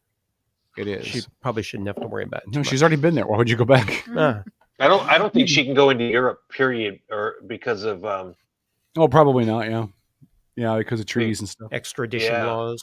Murdered somebody in Israel. Check that off your bucket list. And okay, next, where are we going to next? Singapore. Let's go. Oh, you don't want to kill anyone in Singapore. No, you do not. Mm. All right. So what we're doing is we're actually stalling. I'm jumping back and forth between different sites, Twitter. Hamas is the only one that's confirmed the truce is extended. for Hamas 7 has confirmed it? Yes. Where are you It's seeing on that the at? Guardian, Al Jazeera. Let's see. Truce extended. This is a big deal.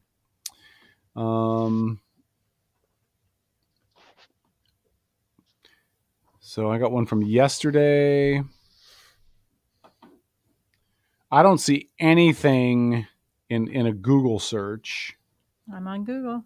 I know you. I'm not saying you're not. I'm just saying I Mhm. can't find anything. So we'll stick with this for just a couple of minutes, see what we come up with. Because I feel like we're either going to see confirmation of a truce. Are you hitting the refresh? Yeah, I'm hitting the Okay. refresh. I know how to Just- run the internet. Okay. Porn doesn't download itself. Anyway, yeah, Phil's I got know- the music doing that though. Yeah, he does. Boom, chicka, bow, wow. Rick says you don't want to drop a used napkin on the ground in Singapore. No, they are tough in Singapore. Wow. They will screw with you. Trust me. Dang. Yeah, we're just going to stall for a few minutes. Waikiki will arrest you. for walking in Waikiki and texting. Will they really? Yep. Kiss my ass. Yep. And when you're going through a crosswalk, if you're looking at your phone or you're on your phone, you'll get a ticket in Waikiki. In Waikiki? Yeah, well, that's because- probably smart, Good. though, right? They don't want people getting... Yeah, they've had way too many accidents between people not paying attention and then people in cars. You'd think the law of gross tonnage would sort that out. I think that... Am I wrong? I think that the district attorney's office is making bank. The other For the solution city. is just increase the speed limit. Less wounded. I firmly believe that that's probably... I think a lot of people would argue that it's government overreach, but I think that's a smart law. It's a smart rule. If you're going to be crossing the street, don't be on your phone. Don't have your eyes glued to your phone. Right. I mean, you're just begging to get hit. Paul, what do you think? Is that government overreach, or is that responsible governing? It's as much overreach as the seatbelt laws are, and the motorcycle helmet laws. Is there a useful purpose to them? Yes, there's a useful purpose, but does the government belong legislating your personal decisions like that? I don't know. I understand both sides of the argument. As long as there are community public paid hospitals that have to store the brain dead cyclist, yeah. But beyond that, personal choice. But there's no choice about whether we pay for these people's bad decisions. So I say it's a public interest at that point because we're paying for their care whether we want to or not. Yeah, so Al Jazeera again is reporting that Israel and Hamas have agreed to extend the Gaza truce for a 7th day. But elsewhere on Al Jazeera, it says no deal in place. Reuters. Yeah, it's interesting. I'm looking too, and I'm not finding a concrete answer to anything yet. What's Reuters got?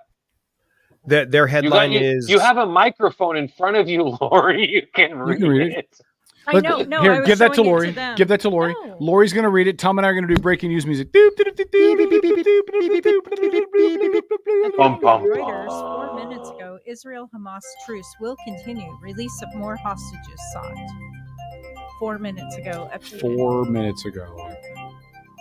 I'm surprised it is so slowly Israel. coming in. Israel says truce will continue, seeking release of more hostages. Where do you see that at?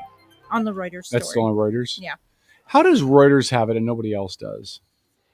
Well, it's being disseminated. It's being disseminated, I'm sure, right now, man. Reuters is... Oh, you know what? Let's go see if the Kitsap son has it. Hold on. Oh, doubtful. Well, he looks I'm saying, let's Phil brought up a really good point that I've heard a lot of people make, right? About when we were talking about those laws.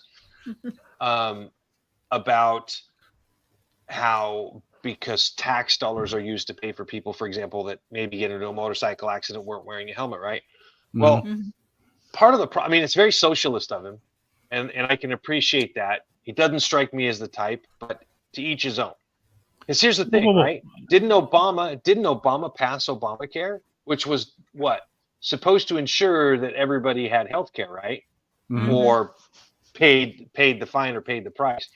And that Obamacare hasn't exactly worked out the way that everybody wanted it to.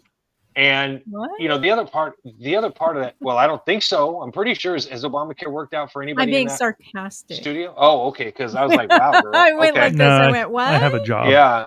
Yeah, I'm finding it on multiple sites, by the way. Multiple sites are now reporting that the temporary truce between Israel and Hamas has been extended to a 7th day.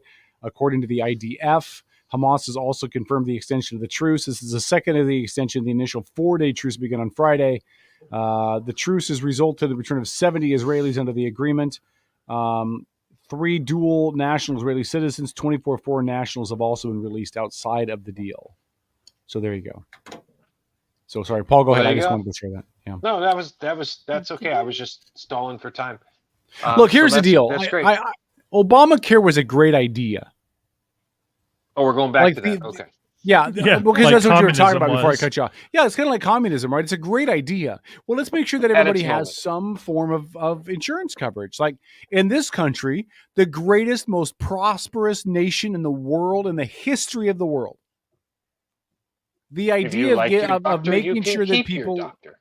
Well, but I'm not saying it was implemented correctly because it certainly wasn't. But the idea certainly made sense. It was certainly the right thing to do until it was done incorrectly by big government, which is usually what happens when you put big government in charge of anything. Mm-hmm. Except for the VA, we do Sure. it really well. For sure. Yeah. I even went so far as to say, hey, man, if you tell me that I'll never get a doctor's bill, I'll pay more in taxes. But that wasn't realistic, right? It wasn't. No. You couldn't just tell doctors, okay, you're not going to make the big dollars. You know, we don't know how you're going to pay off your student loan debt now. You know, I mean, it just would have upset the apple cart to the nth degree. Yeah, I think I've said on this show before, I'd be okay with paying 50% of my taxes, of my paycheck in taxes, if my insurance and my dental, my optical were covered, if I wasn't getting taxed to death in gas, if I wasn't getting taxed to death on all this other stuff that they tax us to death on, and if my money went where it was supposed to go. No. The problem is it doesn't go where it's supposed to go, and then they come back and ask for more money because they took the money because of this purpose, and then after they got the money said, well, it's not going to go here. Like, we should never have an issue with educational funding. That's where we're on Facebook only, right? That's where the goddamn lottery money's supposed to go. But the goddamn lottery money doesn't go there. Nope. And then we bitch and complain about not having enough money to fund education. And well, that's why you created the lottery in the first freaking place. You don't trust the government. I mean, we're on Facebook. You don't trust the government. 50% of your take? 50% of your income? Hell no. Hold on. They'll fuck it up worse than they've fucked things up now. But that's what I'm saying. I would be okay with your it. Guns away from you and saying, we'll take care of you. Oh, I saw a great meme about that. I'll talk about that in a second. But that's what I'm saying. I would be okay with it if I could trust them to do it. Oh, you can't trust them that's to what I'm wipe saying, their though. own butt. That's what I'm saying, though, Phil. That's just an observation. Yes. All these grand plans, they're only as good as long as people are able to stomach the taxes, or in our case, the borrowing, the inflation. At the end of the day, it just circles back to a very, what's the right word? Laissez-faire. Just, I mean, the only thing that affords it is, frankly, that the capitalist ideals. I mean, we even see it within the homeless community. They will help one another in their little capitalist way. They're living off somebody's property and all that, but they do that sort of thing. We just keep trying to fix it with our pseudo-socialism, and it just keeps screwing it up more. That's because it's the government. Can't trust the government. Well, again, in my ideal little world, where unicorns are real. Okay. And right. Paul rides one to work by sitting on his head. And we have a libertarian president. Well, it's a fucking fantasy land. That's where we're going, right? We have a libertarian president and unicorns and rainbows. And all things are good and everything is fair. Then, I would be totally okay with giving up a huge chunk of my check in taxes. But it is unfeasible because the government does not spend money correctly. They do not have any accountability. Correct. There is zero transparency. Absolutely. They will do with your money what they want to do with your money. Unfortunately. They've already proven in the state of Washington, they don't even care about what you vote for. Because we voted for $30 license tabs, and the legislature came back 3 years later and said, hey, you guys have voted for that? Fuck off. No, that was a state judge that overturned it. It wasn't the legislator. It was the legislature. Judge. The legislature overturned it, and then a state judge upheld it. Right. Okay. So I'm not going to fault the state judge. Okay. I will. Because the state judge is interpreting something that they believe is law, and that's fine. But nobody in the legislature should have gone against the votes of the people of the state of Washington 3 years after they put it into play. And we should have been able to trust that judge to uphold the will of the people. Well, again, what did the judge rule? If the judge ruled that the legislature had the right to overturn it, I don't have an issue with that. The issue, I'm not going to take the blame off of the douchebags in Olympia that voted to overturn it. I don't know what the basis for the judge's ruling was. I dislike the whole stinky pot of shit, so it doesn't really matter. I do too. Phil, your mic's off, Phil. Thank you. You're welcome. That's why I'm here. I just think my parting shot, I got it queued up. Just a fun little ending song with video. Okay, we'll get there in just a second. Yeah, Paul, you're very quiet. Are you tired over there? No. Just doing some research, trying to see what I could find about the Israel and Hamas Okay. stuff. Nope, we're all good. Well, while you do that, let me read some comments in chat. Rick said, give me a few months and I'll come back and we can talk about school funding for another 3 hours. That is enthralling radio. Rick, you and us might be the only people that want to talk about school funding for 3 hours, but I'll have that conversation. I would legit like to know what the ideas are for that. I mean, because it's always like, we just need more bonds. We need more borrowing. Don't you get, why can't they just work within their budget? You get a certain amount of money. We got to figure it out in our budget. But a lot of times those are construction bonds or things that are outside of, Sure. of what they're giving money for. I think. I mean, Sean, Rick will correct me. And some of us have to borrow money or have mortgages or rent. I mean, that part doesn't. Paul, wake up. Open your eyes. Wake up. God damn it. Sean said, Tom Martin, we can suspend disbelief for unicorns, but let's not go nuts with a libertarian president. That's just too much. Amen. Exactly. Thank you. And Nancy said, state and national elected peeps are out for themselves. And Rick said, that's the reason I said 3 hours. Yeah, I'm Rick. We'd love to have you on anytime. That'd be fine. Yeah. All right, Paul, do you have any, actually, I'm going to come back to you second to last like normal. Phil, do you have any parting shots besides your song, which we'll play after we give all the parting shots out of the way? Promises. Do you have anything besides that?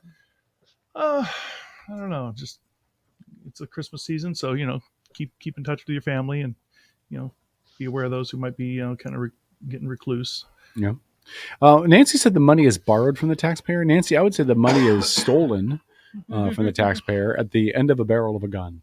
But that would be my thought. And again, I'm not opposed to taxes. Like, I'm totally cool with taxes. That's a very libertarian tax response, though. Tax me as appropriate for the things that you're supposed to do and provide full transparency on what you've done with my money. They do nothing of the sort. And this is K-Dog trying out his comedy routine. No, I'm just saying. I mean, I'm saying that I wouldn't, like Robert Parker, who's a frequent friend of the show, would argue I shouldn't have to pay all these taxes. I don't have an issue. I'm opposite of Robert. I don't have an issue paying all the taxes. If the money goes where they say it's going to go, and I can verify it, and there's transparency, and there's not none of this douchebaggery going on behind the scenes. But there is douchebaggery going on behind the scenes. There is no transparency, and the money's not going where they said it was supposed to go in the first place. So a free market solution would be let the money go where people decide it goes. Well, that's a whole different discussion. But listen, during COVID, Phil, that was so very gold. Paul, of what was you. the Thank numbers? you. During COVID, we had an extra $4 billion of extra surplus revenue. Yeah. Was that the amount? $4 billion. In Washington. It was something like that in Washington State. Yeah, $4 billion. So what didn't go back to us, did it? No. What should have happened with us? It should have gone back to us in the form of a gas tax break, or a property tax break, or a refund check, or something. But it didn't. Kind of a tax break. And instead, they acted like a petulant 6-year-old who got a raise in their allowance in the middle of standing in the aisle at Toys R Us. And they enacted cap and trade. Yeah. Son of a bitch. I got an extra $6 in my allowance and I'm in Toys R Us. Let me go buy some more Matchbox cars. That's exactly what they did. Yep. In the form of trains. And in everything. Not even and ferries. We still don't have ferries working correctly. Yep. Yeah. Nancy said Phil mentioned that we borrow money. I wasn't from you're right, Nancy. I wasn't coming down on you. I was just saying it feels less to me more like theft and less like borrowing. Sean said in Virginia we had a surplus and we all got a check for $400. Ooh, that sounds like a trade. I don't have an issue with that. They have a surplus in Alaska all the time. It's called the Alaska Permanent Dividend Fund or whatever it's called, the AKPDF or whatever it is. And it's extra money from the oil contracts, and a check goes out, except for people that owe them back child support or back taxes or whatever. But a check goes out to the residents of Alaska that have lived there long enough, and they get a check in the mail. And sometimes that check's $2,000-$3,000. Yeah, what do you want to bet? There's never a woman who's behind on child support. Yeah, I guarantee you there's not. Too soon? I'm starting a new topic. Sorry, I don't know any women that have had to pay child support.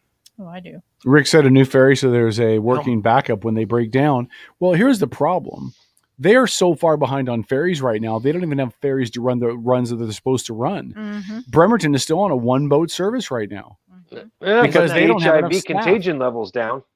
That's ridiculous. So COVID comes along. They fire a whole bunch of workers because they won't get vaccinated. Then they realize, well, crap, we didn't have the legal right to require them to get vaccinated, but we're not going to remove the restriction that keeps us from rehiring them.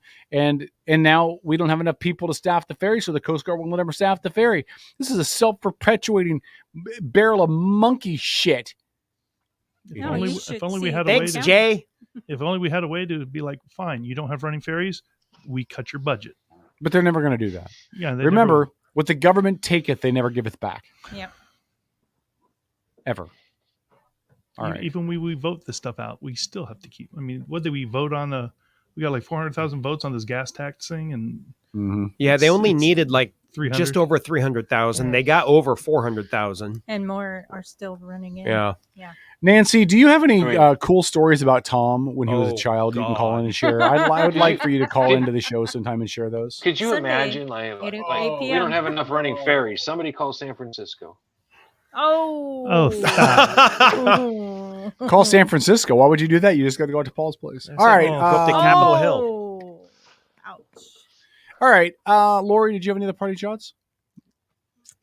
Just educate yourself. Be a critical thinker. Check out multiple news sources. Don't fall in line with one versus the other. Check them all out. Try to make your educated decision on what's the actual. Mm-hmm. And vote. Make sure you're a registered voter. You know what's going to happen? No. One day you're going to have No. a parting shot that's not the same parting shot you've given the last 37 times in a row, and I'm going to have a stroke. Tom, same thing for you. Parting shots? Hell, I'm just going to pimp my distillery. There Please you do. go. Yeah. Pimp it out. A week from today, there's going to be a whole bunch of really cool stuff to drink on the shelf. I've got a That'll be Wednesday, by the way. yeah, week from today. Do you have any liberal tears or fake news coming out? No, not right now. Would have been perfect for the holidays. Yeah, those didn't move quite as quick. I need our outlaw listeners to get a little bit more excited about it. Can we put a deposit down? We'll talk about that later. Mhm. Yeah. Anyways, there is going to be coming out a week from today. Our flagship bourbon will be back on the shelf, and What's that called? Black Ring Spirits Bourbon. Is that what Or it's called? Black Okay. Ring Bourbon. Yeah, it's our flagship. Just after that will be our rye. I have a super, super cool premium liquor that I will be putting out on the shelf the same day. That's going to be coming out slowly. It's going to come in a nice little wooden box and everything. It's a great gift for the whiskey snob in your life. But that's my my single malt whiskey, which is polarizing and upsetting to traditionalists that are expecting a Scotch. So I like doing that. I did put on social media that if you're looking for the perfect Christmas gift to get Paul, he wants the Ron Jeremy bobblehead doll, Funko Pop. I don't think there is a fun. But you can get it made. I'm going to go to Oh. Everett. I am going to go to Everett. Are you? Yeah, because the Funko shop Mhm. up in Everett. Yep. I'm going to go buy all of you guys your own Funko Pop. The Outlaw Radio Network edition Funko Pops. Oh, I thought you did that already. No, I'm not going to order them. I'm going to go up there and Oh. get them in hand. I don't.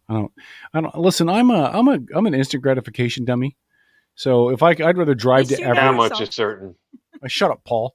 I'd like to drive. I'd rather drive to Everett, get them, have them in hand, and then come home, than order them off the Funko site and have it take 3 to 6 weeks to get here. Okay. You gonna go visit the peeps? I don't think I'm going all the way to Stanwood. You're not? I'm hoping to go to Marysville. Actually, I've got someone I want to see in Marysville, but I don't think I'm going to go all the way to Stanwood. There's not a lot left in Stanwood for me. I mean, my best friend doesn't live in Stanwood anymore. He's up near Mount Vernon, so yeah, there's not a lot left in Stanwood, except for the smell from the Openell shit pond. I say, Yep. does Stanwood have a smell? Oh yeah. Oh yeah, so The smell of freedom. Yeah, Okay. listen, the manure pond isn't there anymore. It's been removed and Oh, replaced. it wasn't removed.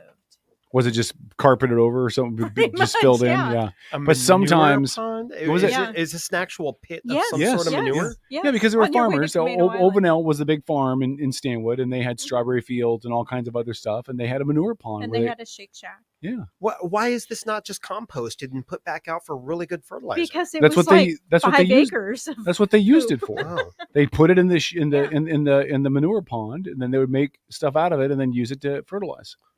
Fun fact, when you see Okay. those big things in the field, those metal things, in the springtime it stinks because poop is being sprayed out in Yeah. the fields. Oh, Yeah. fun. And then in the summer it's water. Sometimes I think it smells like Paul. Phil? So another fun fact. Oh. It was in the news recently. Apparently, there was a lady who came up with a business where she would round up the like the food scraps and compost them with worm beds. Mhm. And she had a product she was selling until the government said, "I'm sorry, you can't do that because people's waste is ours." Who Who said that? I could look up what Oh, municipality, but you'd have to share that with me. Yeah. Hey, listen, it's also like the municipality saying you can't collect rainwater. Yeah. I have an idea. Take your tongue, turn that sumbitch sideways, and stick it in my rectum. Because if I want to, if I want to keep rainwater, that's not. You don't own the rainwater. I was going to say, I mean, the contrast would be like, so if you just cut down on your food waste, does that mean you're stealing from the government? Oh, did you hear about the WHO? Hold on, I meant to talk about this. Hold on. Wait, who? The World Health Organization. Who? He's being a smart. Stop, Kevin. Stop. You're feeding into it, Kevin. STAPH. Stop. Hold on, let me get into this. Hold on. Yeah, the United Nations agency overseeing food and agriculture policy. Hold on a minute. I'm trying to find the story.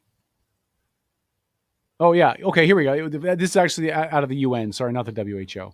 I'm going to read this. This is off of Fox News. Shocking. A lead United Nations agency overseeing food and agricultural policy is expected to issue a roadmap in the coming weeks that will call on the West, including America, to dramatically reduce its meat consumption.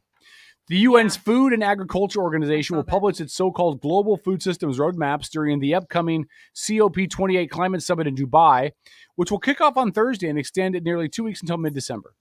Nope. Here's their quote. The failure of leading meat and dairy companies to reduce emissions underlines the urgent need for more policy focus on the food and agricultural sector. Food system emissions deserve a place at the top of the table alongside energy and transport, as they represent an estimated third of greenhouse gas emissions and 40% of methane. Investigators hope that the first ever publication of a food and agricultural world map this month will catalyze the transition to 1.5 degrees and a more sustainable food system. They're going to ask for the West, especially the Americans, to cut their meat intake by 2/3. Kiss my ass. Yep. Me too. Paul, what do you think about that? Are you going to cut your food, your meat production, your meat consumption? No. It's not happening. By the way, was that 1/3? 1/3 of the emissions? No, they want us to reduce our meat consumption by 2/3. Right, but no, she's asking, are cows responsible for 1/3 of the methane? So they are saying that 40% of methane and 1/3 of greenhouse gas emissions overall. Yes, 1/3 of greenhouse gases overall. Yes, 1/3 of greenhouse gas emissions overall are due. Well, hold on. Let me finish. Let me finish answering your question for the listeners who aren't following at home and are using and are playing on their Etch-a-Sketch. Okay. 30% are due to farming, whatever animals, chickens, sheep, cows, horses, whatever. Yeah. Libertarians. So that leads to greenhouse gas. Yeah, greenhouse gas emissions. Right. Now there are other studies that have come out that say that lettuce is actually worse for emissions than animals are. Lettuce and other similar vegetables. But I'm not sure if that I have I was going to say the logic would be if the cows aren't eating the grass and the vegetation and the people are, don't they still produce methane? Byproducts? Yeah. Trust me, in my house, there's plenty produced. Are we going to fart more?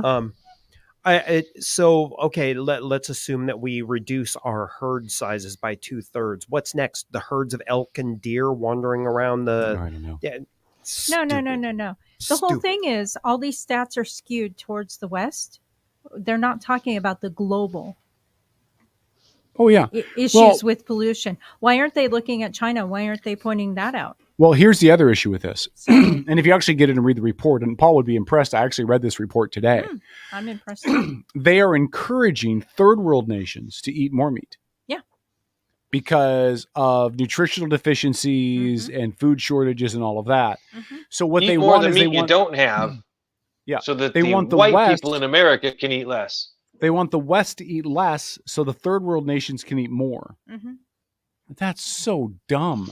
Because what is that doing, folks? I mean, what would really help the third world is electrification. Yes. No, do you know what will really help the third world? Electrification. No, I just told you. I know. No, Sam Kinison was right when he said it. He said It's you go a over there. desert. It'll always be a desert. Yeah, you live in a desert. You'll always live in a desert. He said, send me over there with somebody. I won't bring him food. I'll bring him U-Hauls. You guys wouldn't be starving if you lived where the food is. Yep. Like, get out of the goddamn desert. Well, they live in places like they're burning dung and I know. stuff to heat their homes. And cook their food. Like electrification would go a long way Well. to cut down on emissions. Yeah, I think they'd be better if they just moved where the food is. If they just lived where food is. Yeah. I mean, and it's a big long joke by Kinnison. He's fucking hilarious. That's what they used to say when I lived in Belfair, right? Well, if you didn't live 30 minutes away from everything. Yeah. But I mean, if you live where the food is, and there's no, I'm not trying to be insensitive. There's a lot of, what is it, Boudins, Paul? What are they called? Bedouins. Bedouins, thank you. There's a lot of Bedouins, people that live in the desert. But the fact that they're still alive means there is some food there. There is. And they just naturally limit their but most of the strife, herd size. Most of the strife that we see in Africa is either ethnic by religion, ethnic cleansing, or religion Or issues, genocide, or it's fighting over resources like water and food. Yeah. Yeah. So, all right. Paul, do you have any parting shots? Yeah, one. I want to remind people that it is vitally important that each and every one of you understand that you have a First Amendment right to speak and be heard. Do not let other people try to shut you up just because they don't like what you have to say. Don't let other people shut you up because you have something to say about them. You have every right to an opinion, and you have every right to a fact. Facts do not amount to slander, defamation, or anything else. As long as you tell the truth, you have every right to say whatever you want. Use that. It's yours. Do not give up on it. That's it. Amen. They're doing an interesting thing at the Cloverleaf on December 7th. They do what's called a story night. So I'm just going to read this to you. Is that the one the guy from The Sun does? I don't know if he's still did? doing it, though. I don't know if Josh Farley's still involved.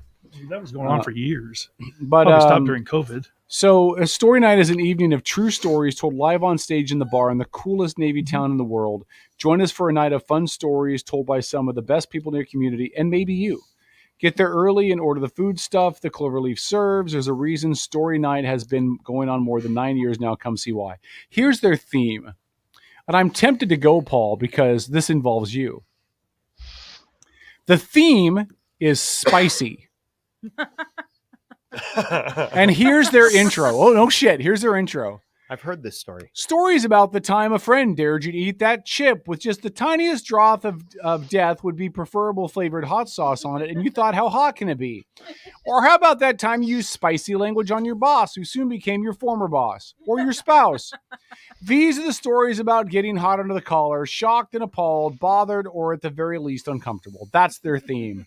And I'm tempted to go down there and tell the story about the ghost pepper hot sauce taco bullshit challenge you put me through. But I think that would give you too much joy.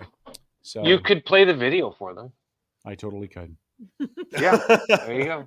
Thursday night, There you December go. 7th. You should totally do it. I'm not- OutlawRadioNetwork.com. That's great.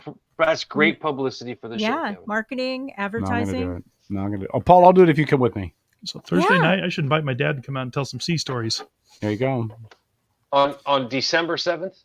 On December 7th. There you God go. forbid they do anything about Pearl Harbor.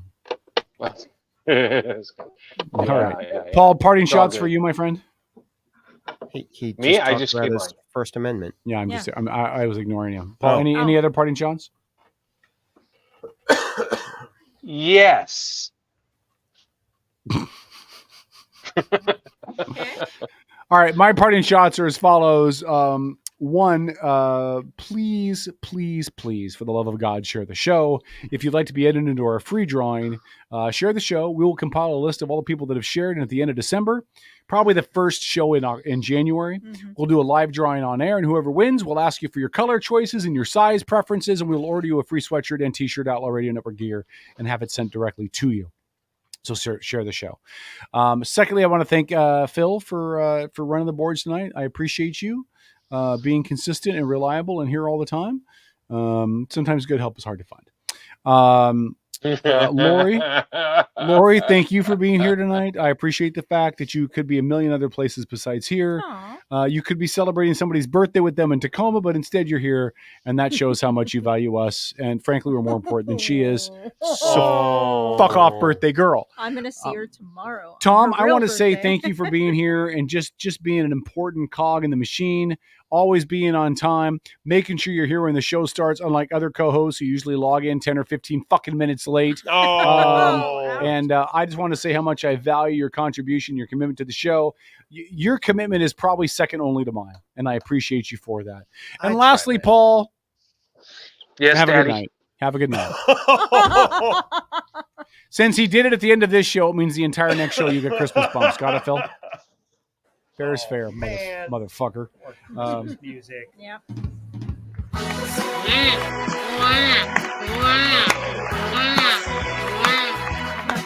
Hey everybody, gather around. I'm here to give you anything you like. You want free college, energy, mortgages, whatever you like. You have come to the right place. Why? I'll tell you why. Who can take your money? A twinkle in their eye. A twinkle in their eye. Take it all away and give it to some other guy. The government. The government can. The government can. Who can tax the sunrise? Who can tax the sunrise? Who can tax the trees? Who can tax the trees? Let your Philip, send me this, please. All the fees. The government. Oh, the government can. The government can. And the government can, cause they mix it up real eyes and make it all taste good. Make it all taste good. The government takes everything we make to pay for all of their solutions. Healthcare, climate change, pollution. Throw away the Constitution.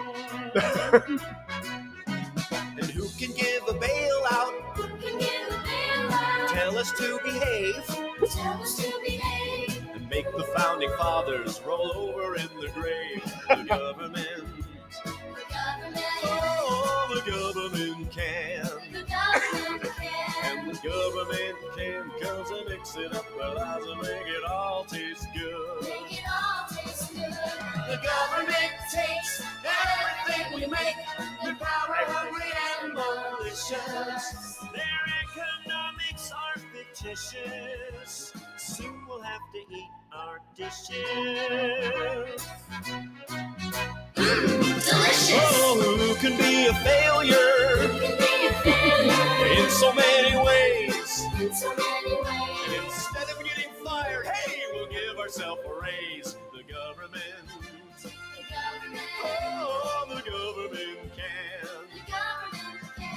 And the government can, cause they make it up well out and make it all taste good. Make it all taste good. And your Uncle Sam can, cause he mixes it well as and makes it all taste good. Makes it all taste good. And it feels so good, cause the government says I should. All right. What's funny is this came out like 14 years ago. It's still gold. Can I how do I share my screen into the feed? I guess I don't want to play with it. It's only 28 seconds You long. click on present. Where's present at? It's at the bottom of your StreamYard screen. Warning, this is from Kevin's laptop. Yeah, hold on. Now, you don't need to plug your laptop into anything. I don't see. Oh, there's present. Okay, it wasn't. So present, share screen. Does it allow me to check what screen I'm going to share? Yeah. Yeah. Okay, hold on. So we're going to share that. Oh God, I saw this. Okay, are you ready? Oh yes. Yeah, this is hilarious. Oh, no. All right, here we go. This is hilarious. Paul, have you seen this? Paul, you're muted. That's a feature. Is this the one I sent? Is this the one I sent to the group last week? I don't know. Here we go. Yeah, Watch it this. is. Here we go. I think we better Okay. split up, gang. Daphne and I will. hell no. You're just trying to fuck Daphne again. No, I'm not. Velma, shut your frumpy ass up. Okay, if we split up, I'm going with you then. No, your musky ass is not. Oh, you can't throw nobody else on the team, no dick? See, that's that bullshit. Bitch, ain't nobody about to throw you no dick while you out here smelling like a hot NBA locker room during double overtime in the 6th game. You've been wearing that sweater since September 1969. Fuck you, Fred. You fucking wish, you musky mushroom goblin bitch. We better...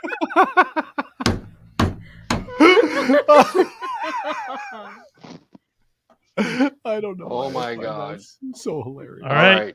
Good night. everybody. All right. On behalf of all of us with the Outlaw, did you stub us already? No. Oh, on behalf of all of us with Outlaw Radio, you guys have a great day. Enjoy your day, and know that the next time we'll see you, it'll be December. Buy my gifts. I wore a size Maui vacation. Good night, everybody. .com. Network.com.